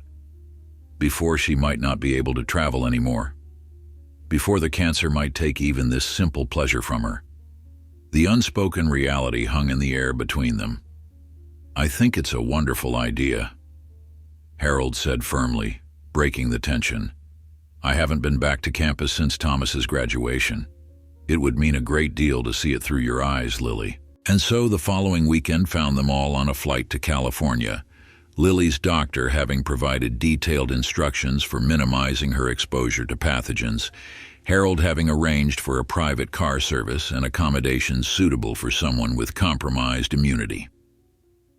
Marcus sat beside his sister on the plane, watching her gaze out the window with childlike wonder as they ascended above the clouds. "Worth the discomfort?" he asked softly, noting how she shifted to find a position that didn't press on her central line. Lily turned to him with a smile that transported him back to their childhood before illness had etched permanent lines of pain around her eyes. "Absolutely worth it. Freedom always is." Stanford's campus sprawled beneath a perfect California sky, its iconic sandstone buildings and red-tiled roofs as picturesque as the brochures had promised. They moved at Lily's pace, which was slow but determined, Harold occasionally offering his arm for support when she tired. "There," Lily said, pointing to a coffee shop tucked into the Student Union building. "That's where Thomas and I met, where I spilled my latte all over his laptop. Harold approached the cafe entrance with reverence as if entering a shrine. "He used to call me from here every Sunday," he recalled. "I always wondered why he chose this particular spot. Because the acoustics were terrible and he knew you wouldn't stay on the phone too long," Lily laughed. "He said you had a habit of turning casual conversations into cross-examinations." Harold's startled expression gave way to rueful acknowledgement. He wasn't wrong. "I've been working on that tendency." "We've noticed," Marcus said with a grin, earning a gentle cuff on the shoulder from the judge. They continued their tour, visiting the political science department, where Thomas had studied and Marcus would soon begin his own academic journey. Harold grew quiet as they entered the building, his eyes distant with memory. "I attended his senior thesis presentation in this very lecture hall," he said finally, gesturing to a room with tiered seating. He spoke about the ethical frameworks for humanitarian intervention in failed states. Eloquent, passionate, even when I disagreed with some of his conclusions. "He told me about that day," Lily said softly. "Said it was the first time he felt like you saw him as an intellectual equal, not just your son." Harold's breath caught audibly. "I never told him how proud I was. I critiqued his arguments instead, pointed out the flaws in his reasoning, the gaps in his evidence. Always the judge, never just the father." His voice broke slightly. "I thought there would be time for that later." Marcus watched as Lily reached for Harold's hand, her thin fingers curling around his larger ones with surprising strength. No words were exchanged, but something passed between them. A shared understanding of loss, but also of the unexpected gifts that sometimes emerge from its shadow. The afternoon found them in the university registrar's office, where a special appointment had been arranged. The office manager, a kind-eyed woman named Patricia, greeted them warmly. "Judge Blackwood, we're honored to have you visit. And you must be Marcus Chen, our newest Blackwood scholar." She shook Marcus's hand enthusiastically before turning to Lily. "And Ms. Chen, Thomas spoke of you often when he worked in our office. It's wonderful to finally meet you." Lily blinked in surprise. "Thomas worked here? He never mentioned that." Patricia smiled. "Just his freshman year, filing paperwork, but he made quite an impression." She gestured for them to follow her to a smaller office. "Actually, that's partly why I wanted to meet with you today. We found something while digitizing our old records that I think belongs to you." She opened a drawer and withdrew a small envelope, yellowed with age, with "Lily" written on the front in Thomas's distinctive handwriting. This was tucked inside a folder of graduation requirements from the year Thomas started here. We've been going through everything for the digital conversion and came across it last month. Lily accepted the envelope with trembling hands. "I don't understand. Why would he leave this here?" Patricia's expression softened. "Sometimes students leave little time capsules for themselves in our files, notes to their future selves to be discovered when they check their graduation requirements in their final year. But Thomas," she hesitated.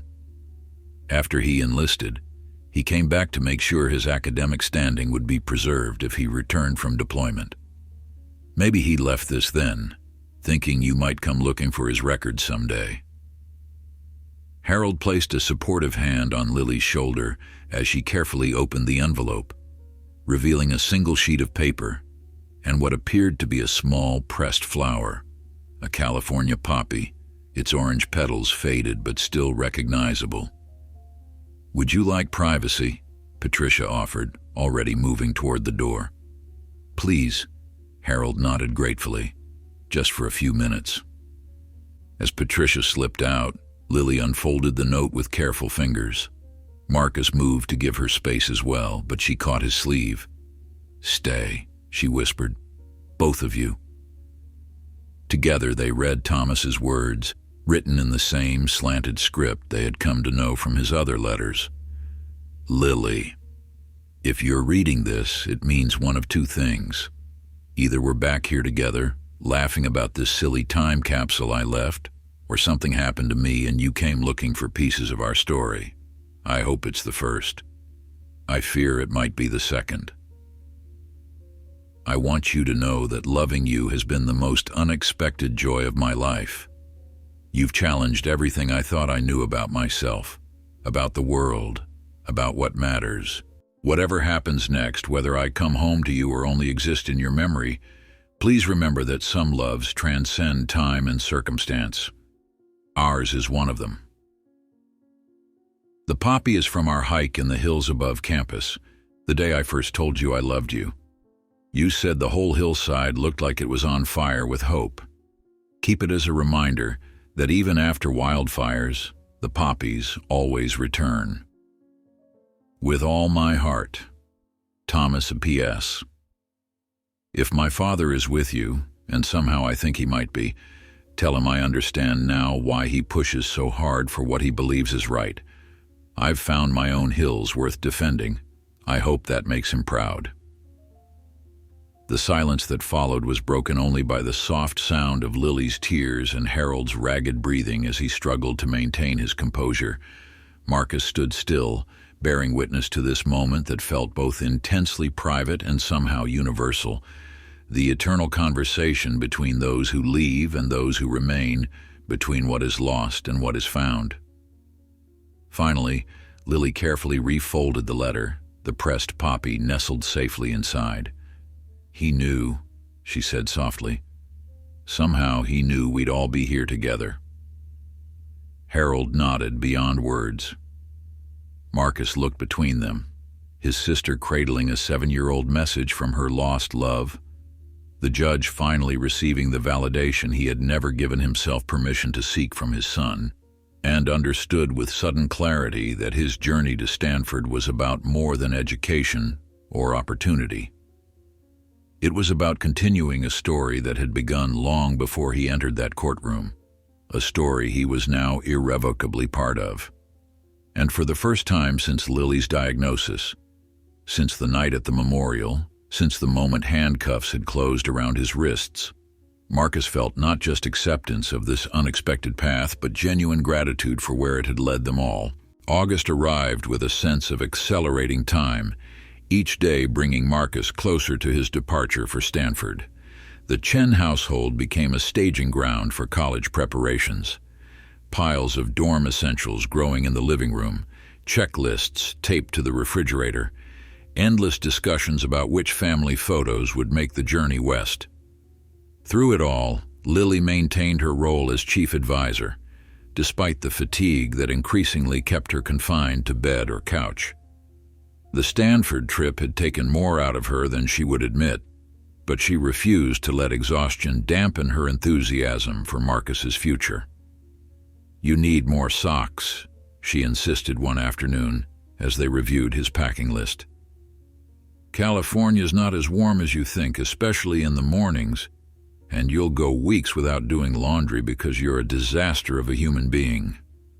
Marcus rolled his eyes but dutifully added socks to the list. "Anything else, Your Highness?" "A decent coffee maker. The dining hall stuff is basically brown water. Oh, and earplugs. Freshman dorms are a nightmare of noise." Lily's advice was a curious blend of her own college experiences and stories Thomas had shared with her, creating a roadmap for Marcus built from both their journeys. Harold, meanwhile, had appointed himself Marcus's academic shepherd, arriving each evening with another book he deemed essential reading before any serious study of political science. The stack beside Marcus's bed had grown precarious: Plato and Aristotle, Locke and Rousseau, more contemporary works on international relations and constitutional theory. "I'll never get through all these," Marcus protested weakly after the latest delivery, a dense volume on comparative governance systems. "Not with that attitude," Harold replied, his judicial sternness undercut by the twinkle in his eye.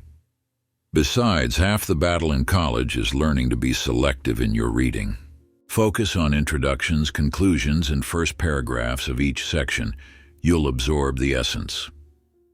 James Chen observed this mentorship with quiet approval. One evening, as Harold and Marcus debated the merits of different approaches to environmental policy on the front porch, James brought out cold drinks and settled into a chair beside them. "You are good for him," he said to Harold during a lull in the discussion, teaching him to think, not what to think. Harold looked momentarily startled by the observation, then thoughtful. "Thomas and I used to argue like this," he admitted, "though I was less willing to concede points back then, even when he was right." "Growth is possible at any age," James replied with gentle humor, "even for judges." The three men sat in companionable silence for a moment, watching fireflies begin their evening dance over the lawn. James cleared his throat. "Mai and I have been talking about your offer to help with the travel expenses for Lily's treatments." Harold straightened slightly. "It's not charity, James. It's family," James finished for him. "Yes, we understand that now, and we accept, with gratitude." He extended his hand, which Harold took without hesitation. "Lily starts the new protocol next month. Knowing we can get her to the best facility without worrying about costs, it is a weight lifted." Inside the house, watching through the window, Lily nudged her mother. "Look at them out there, solving the world's problems." Mai smiled, though her eyes remained concerned as she noted the dark circles beneath her daughter's eyes, the way her collarbones protruded sharply beneath her t-shirt. "Harold has been a blessing we did not expect." "He's afraid," Lily said softly. "Afraid? Of what?" "Of losing another child." Lily's gaze remained fixed on the three men outside. "He started to think of Marcus as a son in a way, and of me." She trailed off, unable to articulate the complex relationship that had formed between her and Thomas's father. Not quite father-daughter, something more specific to their shared love for Thomas and their shared understanding of what it meant to lose him. Mai brushed a strand of hair from Lily's forehead. "And is that bad? To be part of his heart?" "Not bad," Lily replied. "Just complicated. What happens when I—" "No." Mai's voice was firm. "We do not speak of that. The new treatment will work." Lily didn't contradict her mother, but the shadow in her eyes spoke volumes about her private thoughts. The final week before Marcus's departure unfolded in a blur of last-minute preparations and bittersweet moments, final meals at favorite restaurants, goodbye coffees with high school friends, a special service at the family's church where the congregation blessed his journey. Through it all, Harold remained a steady presence, helping with practical matters while respecting the family's need for their own traditions and farewells. On Marcus's last night home, Harold arrived carrying a leather messenger bag embossed with Stanford's seal and Marcus's initials. "Thomas carried one just like it," he explained as Marcus ran appreciative fingers over the supple leather. "It survived 2 deployments with him. Tougher than it looks." "It's perfect," Marcus said, genuinely touched. "Thank you." Harold cleared his throat, clearly emotional but striving for his usual composure. "There's something else." He withdrew an envelope from his jacket pocket. "This arrived this morning." Marcus accepted the envelope with curiosity, noting the official seal of the Franklin County Court. Inside was a formal document with his name prominently displayed at the top. "What is this?" he asked, scanning the legal terminology with confusion. "An expungement order," Harold explained. "I filed it last week. Your record has been completely cleared. No trace of the arrest. No file in the system. You're starting fresh, as you should." Marcus stared at the document, unexpectedly moved by this final removal of the shadow that had briefly darkened his future. I don't know what to say. You don't need to say anything, Harold assured him. It was the right thing to do. I should have done it months ago. From the doorway, Lily watched this exchange with a soft smile. Did you tell him your other news? She prompted Harold. Harold shot her a look that was half exasperation, half fondness. I was getting to that. Getting to what? Marcus looked between them. I've submitted my resignation from the bench, Harold said, straightening his shoulders slightly. Effective at the end of the year. You're retiring? Marcus asked, surprised. At 63, Harold was relatively young for a judge to step down. Not exactly retiring, Harold corrected. Redirecting. Frank Whitman is looking to step back from day-to-day operations at the Veterans Center. He's asked me to consider taking over as director. Marcus's face broke into a wide smile. That's perfect for you. I think so too, Harold agreed. It's time for a change. Time to focus less on punishment and more on rehabilitation, on second chances. He glanced at Lily. On what really matters. The morning of Marcus's departure arrived with the gentle golden light of late summer. The Chen's modest driveway accommodated 2 vehicles, Harold's car and a rental minivan large enough for Marcus's belongings and comfortable enough for Lily to ride to the airport.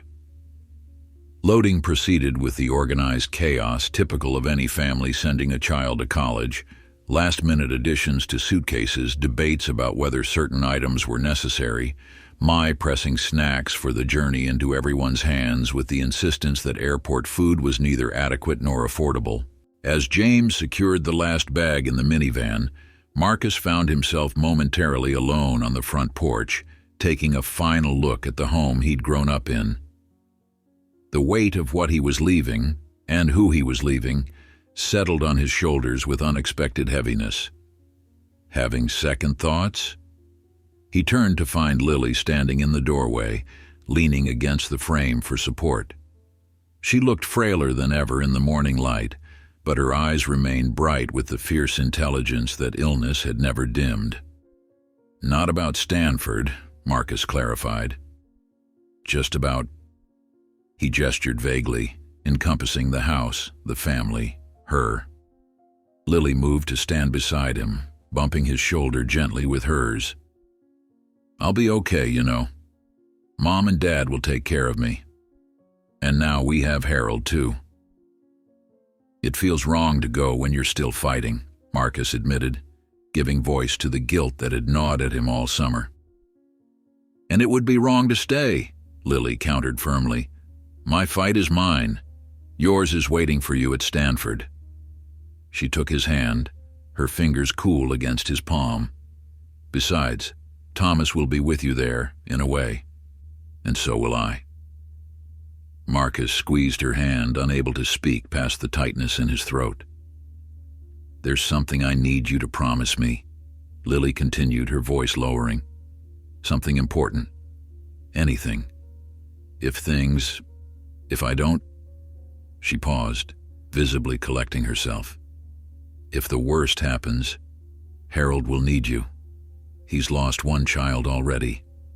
Losing me too, after we've become so close. It will break something in him that might not heal.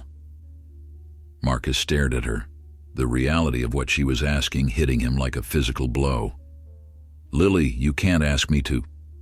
I'm not asking you to replace Thomas, she interrupted, or me. Just to be there for him. To let him be there for you. To not let guilt or grief tear apart what we've all built together these past months. Before Marcus could respond, Harold's voice called from the driveway. We should get going if we want to beat traffic. Lily gave Marcus's hand a final squeeze. Promise me. I promise, he whispered, the words feeling like both a pledge and a prayer.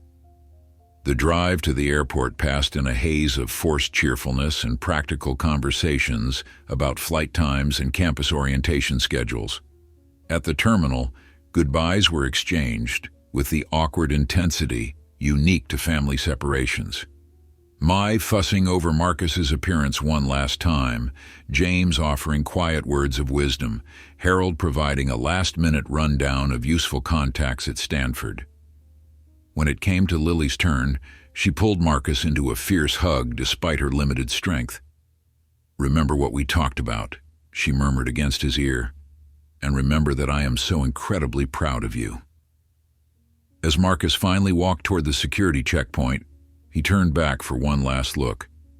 The sight seared itself into his memory. His parents standing close together. Harold slightly apart, but unmistakably part of their unit, and Lily in her wheelchair, raised hand still waving goodbye. They made an unusual family portrait, bound not by blood but by circumstance, by choice, by the unexpected connections that had transformed a moment of humiliation in a courtroom into something profound and lasting. Marcus raised his own hand in a final farewell, then turned and stepped forward into his future, carrying them all with him. 2 days later, as he unpacked his belongings in a Stanford dormitory that looked remarkably like the ones in the brochures, Marcus's phone chimed with a text message.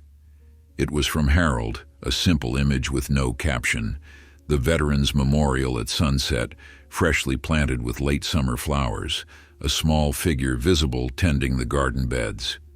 Marcus smiled, recognizing Frank Whitman's stooped figure and understanding the message beneath the image. Life continued. Work continued. Even as some journeys began, others carried forward. And in that continuity there was both comfort and hope. Autumn descended on Stanford's campus with subtle grace, temperatures cooling slightly, leaves on the massive oak trees taking on hints of gold around their edges, students settling into the rhythm of classes after the frenetic energy of orientation week. For Marcus, the transition to college life brought both the expected challenges and unexpected joys, each day unveiling new facets of the world Thomas and Lily had once inhabited together. His political science courses proved both demanding and exhilarating, professors challenging not just his knowledge, but his fundamental assumptions about governance and justice.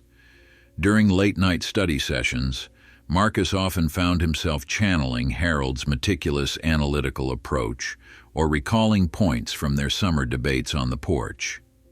The judge's influence had become an integral part of his academic voice, a reality that both amused and comforted him. "You sound like a mini judge," his roommate Eli commented one evening after Marcus had systematically dismantled another student's argument during a study group. "All logical and structured and consider the evidence from multiple perspectives." "Is that a bad thing?" Marcus asked, suddenly self-conscious. "Not bad," Eli assured him. "Just distinctive. Most freshmen are still figuring out how to think. You already have a method." Marcus hadn't shared the full story of his connection to Harold with his new friends. How could he explain the journey from courtroom humiliation to familial bond in a way that wouldn't sound either fabricated or unnecessarily dramatic?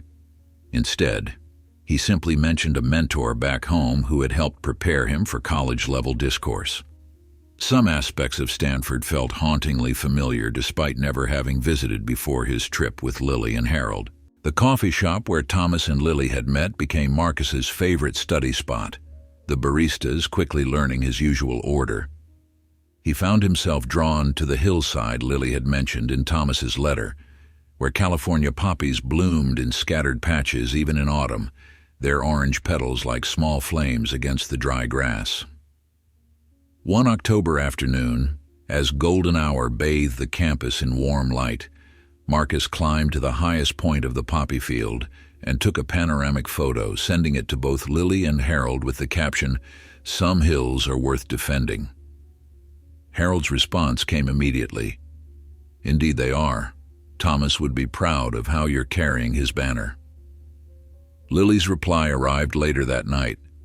Her text messages had become less frequent as her new treatment protocol intensified, making each one more precious. "The view hasn't changed. Somehow that's comforting. Save me some poppies for spring."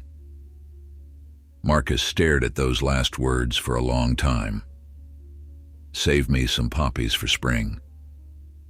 It was the first time Lily had explicitly referenced a future beyond her immediate treatment cycle, a small but significant expression of hope that she might see another season, might one day return to this hillside herself. He pressed his palm against the earth beside him, as if making a pact with the land itself. "She'll be back," he whispered. "Keep the poppies coming." Weekly video calls with his parents provided both reassurance and subtle anxiety. Mai and James were careful to schedule these conversations during Lily's better moments, ensuring she could participate even if only briefly. They spoke of everyday matters: Mai's garden preparing for winter dormancy, James's promotion at work, the neighborhood Halloween decorations becoming more elaborate each year. What they didn't discuss directly was the physical toll the new treatment was taking on Lily, but Marcus could see it in the increasing hollowness of her cheeks. The headscarves changed to soft beanies as the weather cooled and her hair remained stubbornly absent, the way she sometimes needed to rest mid-sentence, eyes closing briefly before she forced them open again with visible determination. "The doctors say the side effects are actually a good sign," she told him during one call in early November. "Means the treatment is strong enough to be working. No pain, no gain, right?" Her attempt at lightness didn't quite mask the underlying exhaustion, but Marcus matched her tone. "Just don't overdo the no pain part, okay? I need you fighting fit by winter break." Harold's updates came through more regular channels, text messages throughout the week, a phone call every Sunday evening that had quickly become a highlight of Marcus's routine. The judge had officially announced his retirement from the bench, prompting a flurry of local news coverage that ranged from respectful retrospectives on his judicial career to speculative pieces about his reasons for stepping down. "They're calling me a judicial enigma," Harold reported with dry amusement during one call. "Apparently, I've become more lenient in my final months on the bench." One reporter actually asked if I'd had a health scare that prompted a philosophical reassessment. Marcus laughed. "What did you tell them?" "That sometimes wisdom comes through unexpected channels," Harold replied, "and that I've discovered there are more effective ways to serve justice than simply pronouncing sentences." The Veterans Center was already feeling the impact of Harold's involvement, even before his official transition to director. His connections had secured additional funding, his legal expertise had untangled bureaucratic knots that had previously hindered services, and his growing willingness to share his own experience of loss had created deeper bonds with the veterans who came seeking support.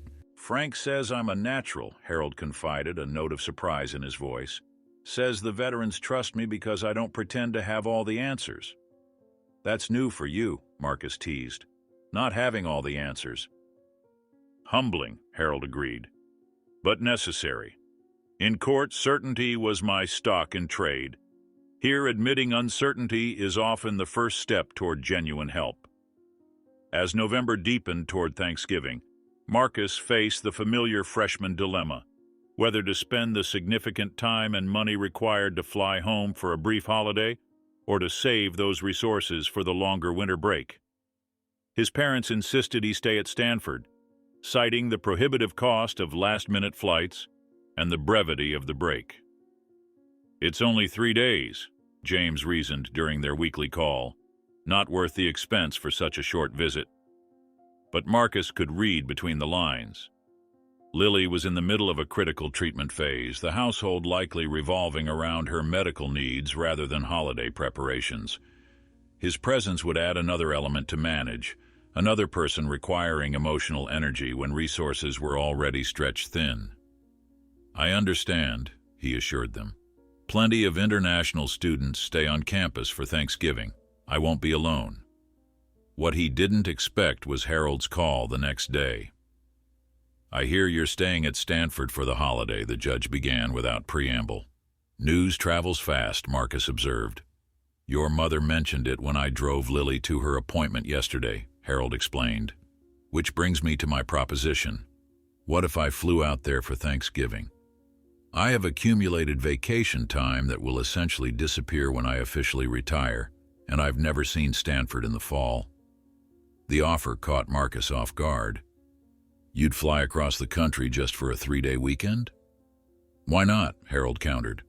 The center is closed for the holiday, and frankly, the idea of eating Thanksgiving dinner alone in my house holds limited appeal. There was something left unsaid in that statement. The reality that after Thomas's death and his wife's earlier passing, Harold had likely spent many holidays alone, a solitude that would feel even more acute now that he had reconnected with family in the Chens.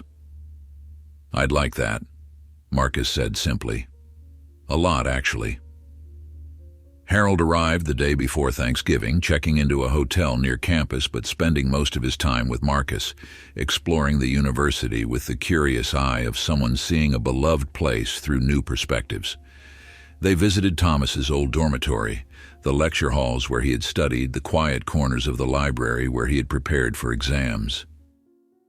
It's strange, Harold commented as they walked along the main quad, fallen leaves crunching beneath their feet. I visited him several times while he was a student here, but I never really saw the place. I was always too focused on where he should be improving, what his next academic goal should be. And now, Marcus prompted, now I see what he loved about it. The beauty, the energy, the sense of possibility. Harold gestured toward a group of students engaged in animated discussion beneath an oak tree. I understand why he wanted to bring Lily here, to share it with her. Thanksgiving Day itself brought unexpected joy. Harold had arranged for them to help serve meals at a community center in Palo Alto, where local restaurants provided traditional Thanksgiving fare for those without homes or families to celebrate with. The work was both humbling and rewarding. The simple act of filling plates and offering smiles, creating a different kind of holiday connection. Thomas used to volunteer on holidays too, Harold told Marcus as they cleaned up afterward, said it helped him remember what he was grateful for. Later, they enjoyed their own Thanksgiving dinner at Harold's hotel, not the traditional turkey feast, but a multi-course meal that honored the spirit of the holiday while creating its own tradition. Over dessert, Harold raised his water glass in a toast.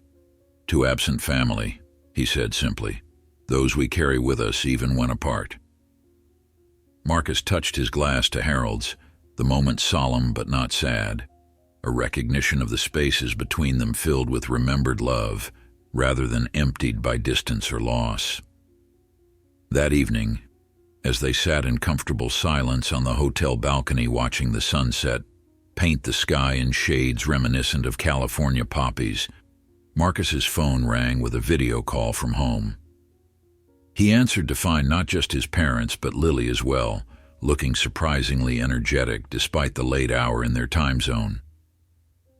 "Happy Thanksgiving," they chorused, the camera panning to show a small feast spread across their dining table. "We waited to eat until we could call you," Ma explained. "It's not Thanksgiving without family together, even if only through screens."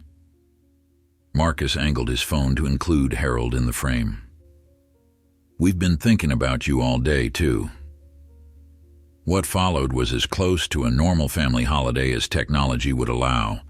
Plates displayed for inspection and approval, stories shared about the day's activities, gentle teasing and inside jokes that flowed naturally despite the digital interface.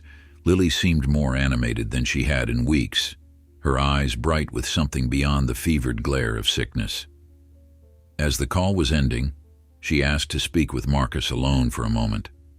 Harold tactfully stepped inside, and Marcus's parents moved away from their end of the camera. "How are you really doing?" Lily asked once they had privacy. "Not the version you tell Mom and Dad to keep them from worrying." "I'm good," Marcus answered genuinely, "adjusting, learning, missing you all, but finding my place here too." He hesitated, then asked the question that had been hovering unspoken between them for months. "And you?" "The real version, not what you tell Mom and Dad."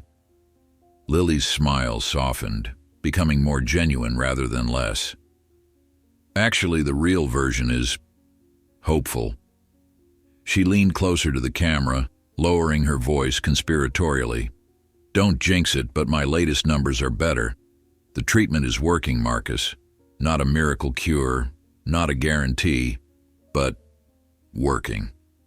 The surge of emotion that washed through Marcus was so intense he had to grip the balcony railing for support.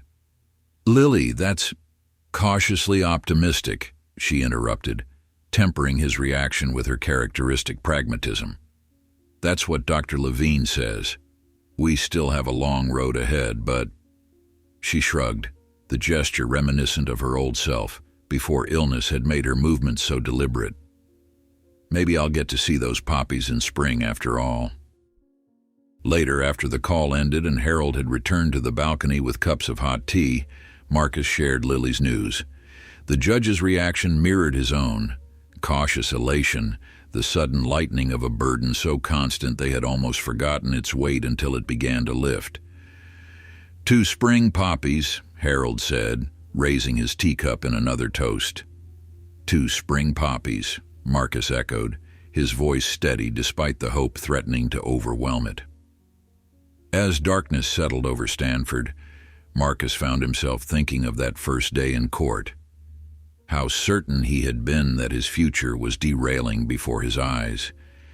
How Judge Blackwood had seemed like an immovable obstacle to his dreams rather than the unlikely bridge he would become. Life's verdicts, it seemed, were far less final than those pronounced in courtrooms. And sometimes, the most humbling moments led to the most unexpected grace.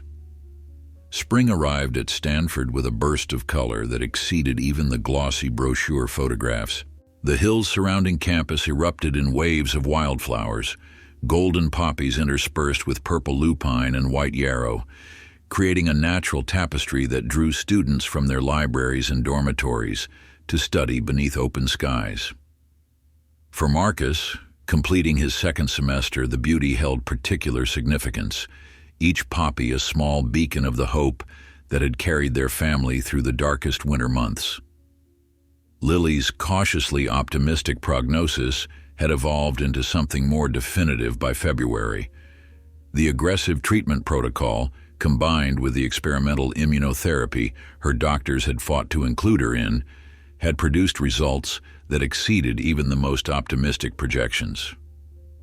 Her cancer wasn't gone, might never be completely vanquished, but it had retreated significantly, beaten back into a corner where closer monitoring and less debilitating maintenance treatments could keep it controlled. "Not a cure," she had explained during their video calls, more like a ceasefire with very strict terms of engagement. The physical transformation was gradual but unmistakable. By March, a soft fuzz of dark hair had begun to reappear on her scalp. By April, her face had lost the hollow, stretched quality of extreme illness, her eyes no longer dominating her features, but returning to proportion as her cheeks filled out slightly. Most tellingly, her energy had begun to return in longer stretches, allowing her to resume some art projects and even a part-time remote position cataloging acquisitions for a local museum. Marcus had tracked these changes through screens, celebrating each milestone from 3,000 miles away while immersing himself in his studies with renewed focus. His first-year coursework had coalesced into a clearer academic path: international human rights law, with a specific interest in post-conflict reconciliation and transitional justice. The connection to Thomas's interests wasn't lost on him, but his professors assured him he was bringing his own distinct perspective to the field. "Your analysis shows unusual maturity," his constitutional law professor had commented on a recent paper. "Most first years argue in absolutes. You seem to understand that justice exists in the balance between competing valid interests." Harold, in their weekly calls, had listened to Marcus describe this feedback with unmistakable pride. "The law needs more of that perspective," he had said. "God knows I wish I'd understood it earlier in my career." In early May, as spring semester exams loomed on the horizon, Marcus received a text message that altered his careful study plans. "Surprise, we're coming to see those poppies, all three of us, May 15-20. Doctor approved. Don't argue." The signature was Lily's, but Marcus knew such a trip would require coordination between his parents and Harold, a logistical operation involving medical consultations, travel arrangements suitable for someone still in recovery, and housing that would accommodate Lily's ongoing health needs while allowing her to experience Stanford as fully as possible. Harold confirmed as much in their next call. "Your parents and I have been planning this for weeks," he admitted, "waiting for final medical clearance before telling you. Everything's arranged, a rental house near campus with proper accessibility, a wheelchair for longer excursions when Lily tires, even a contact at the student health center if we need medical consultation." "She's really well enough to travel?" Marcus asked, hardly daring to believe it despite months of positive reports. "Well enough," Harold confirmed.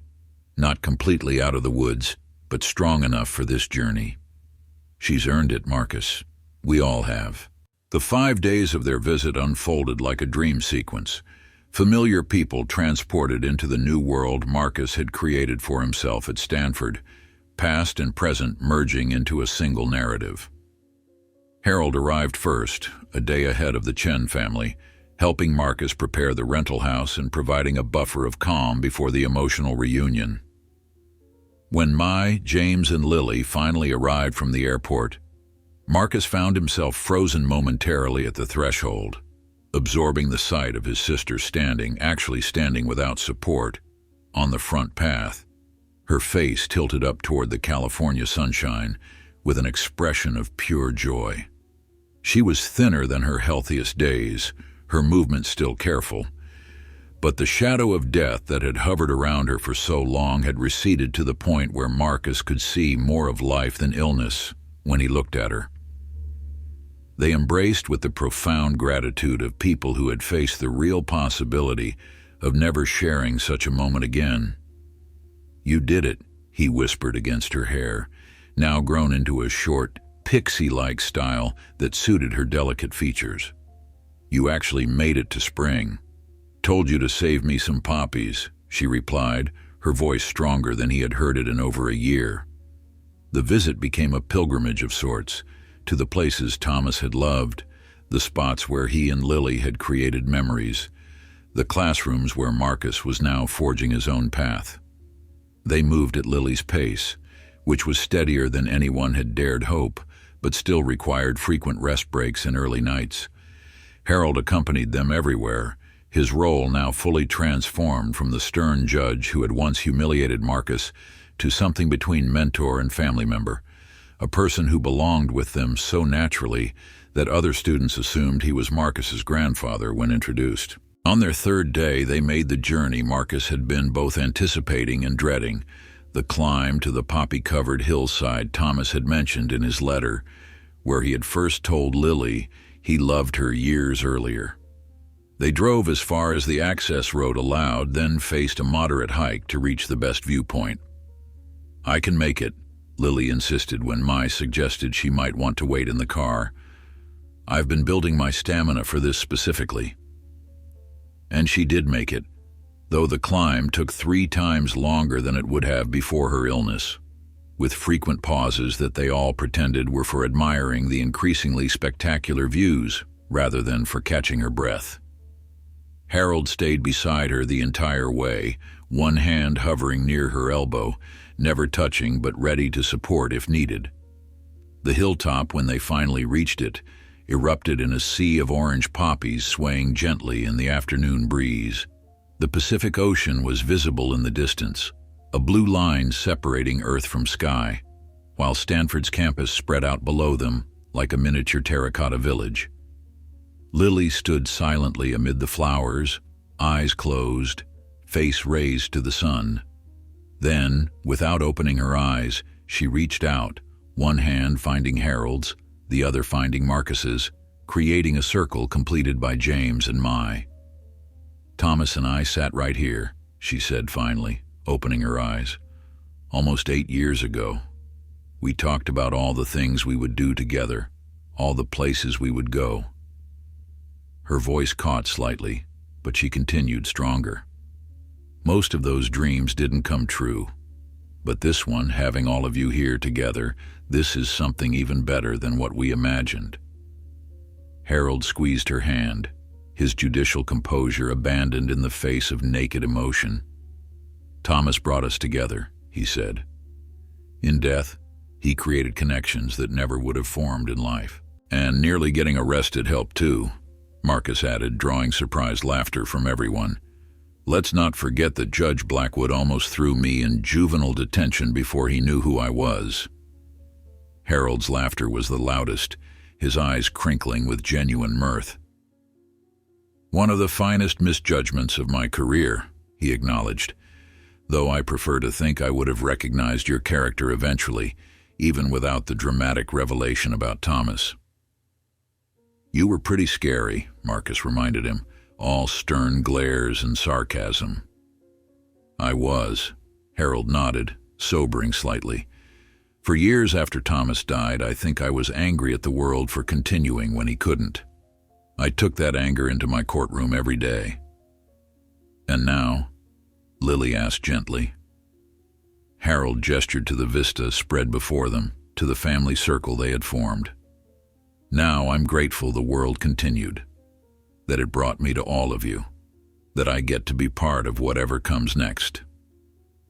That evening, as sunset painted the sky in the same orange hues as the poppies, they gathered on the rental house's deck for a simple dinner. James raised his glass in a toast, his normally reserved demeanor softened by the magic of the day. 2 unexpected journeys, he said, and to finding family in unlikely places.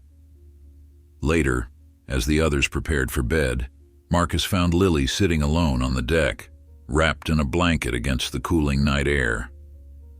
He settled beside her, the silence comfortable between them. Thank you, she said finally, for keeping your promise. Marcus looked at her questioningly. About Harold, she clarified. About being there for him if things had gone differently for me. I saw how close you two have become. It matters, Marcus, more than you know. He's helped me too, Marcus admitted, in ways I never expected, ways I probably don't even recognize yet. Lily nodded. That's how family works when it's healthy. Everyone helps everyone else grow. Is that what we are now, family? What else would you call it? She gestured toward the house where Harold could be heard laughing at something James had said, while Mai's gentle admonishments about proper hydration carried through the open windows. Blood is only one way to make a family. Sometimes life finds others. The night before their departure, Harold presented Marcus with an unexpected gift, a framed photograph of the 5 of them on the Poppy hillside, taken by a passing hiker. Beneath it, engraved on a small brass plate, were words Marcus recognized from Thomas's letter. Some hills are worth defending. Some loves transcend time and circumstance. For your dorm room, Harold explained. So even after we leave, you'll remember what you're working toward in your studies. Why the law matters. Why justice matters. Marcus accepted the frame, deeply moved by the gesture and its implicit acknowledgement of his academic path. I won't forget. One more thing, Harold added, withdrawing an envelope from his pocket. This arrived at my house last week. I thought you should have it. Inside was an official letter from the Franklin County Court addressed to Marcus. Its content was simple but profound. Notification that the young person who had actually vandalized the Veterans Memorial had come forward voluntarily, inspired by news coverage of Harold's work at the Veterans Center. They had completed their own community service, personally apologized to several veterans whose family members were honored on the memorial, and written an essay about the impact of their actions. They asked to meet you, Harold said quietly. If you're willing, next time you're home. They said your decision to take the blame rather than report them changed their life trajectory. Marcus stared at the letter, understanding blooming slowly. So that night at the memorial, it mattered beyond just us, beyond our family. Actions create ripples we can't predict, Harold said. Justice, real justice, isn't just about punishment. It's about transformation. You knew that instinctively before I did. The morning of departure arrived too quickly, the goodbyes tempered by promises of summer reunion in just a few weeks. As Marcus hugged each of them at the airport, his parents with their quiet strength, Harold with his newfound warmth, Lily with her hard-won vitality, he felt not the ache of separation, but the security of connection, of belonging to something that transcended distance. Back at his dormitory, preparing for final exams, Marcus placed the framed photograph on his desk where he could see it while studying. The 5 unlikely family members smiled back at him, the orange poppies blazing around them like promise fulfilled, like hope made tangible. 1 year earlier, he had stood in a courtroom, humiliated by a judge who saw only a delinquent, a statistic, a problem to be solved. Now that same judge was family. That moment of shame transformed into the catalyst for profound change in all their lives. As Marcus opened his constitutional law textbook, his phone chimed with a text message from Harold. Case dismissed on Johnson appeal. Your analysis of the Fourth Amendment issue was spot on. Perhaps a legal internship at the center this summer. Marcus smiled, typing his reply. Only if Lily can redecorate your office. Judge Blackwood aesthetic is too austere. The response came quickly. Deal. Your sister already has color swatches picked out. Says my gray walls are an affront to recovery. Laughing, Marcus returned to his studies, the future unfolding before him like those hillside poppies, vibrant with possibility, resilient against all odds, beautiful in ways he never could have imagined when standing before Judge Blackwood's bench, waiting for a verdict that would change everything. Some verdicts, it turned out, were just the beginning of the story.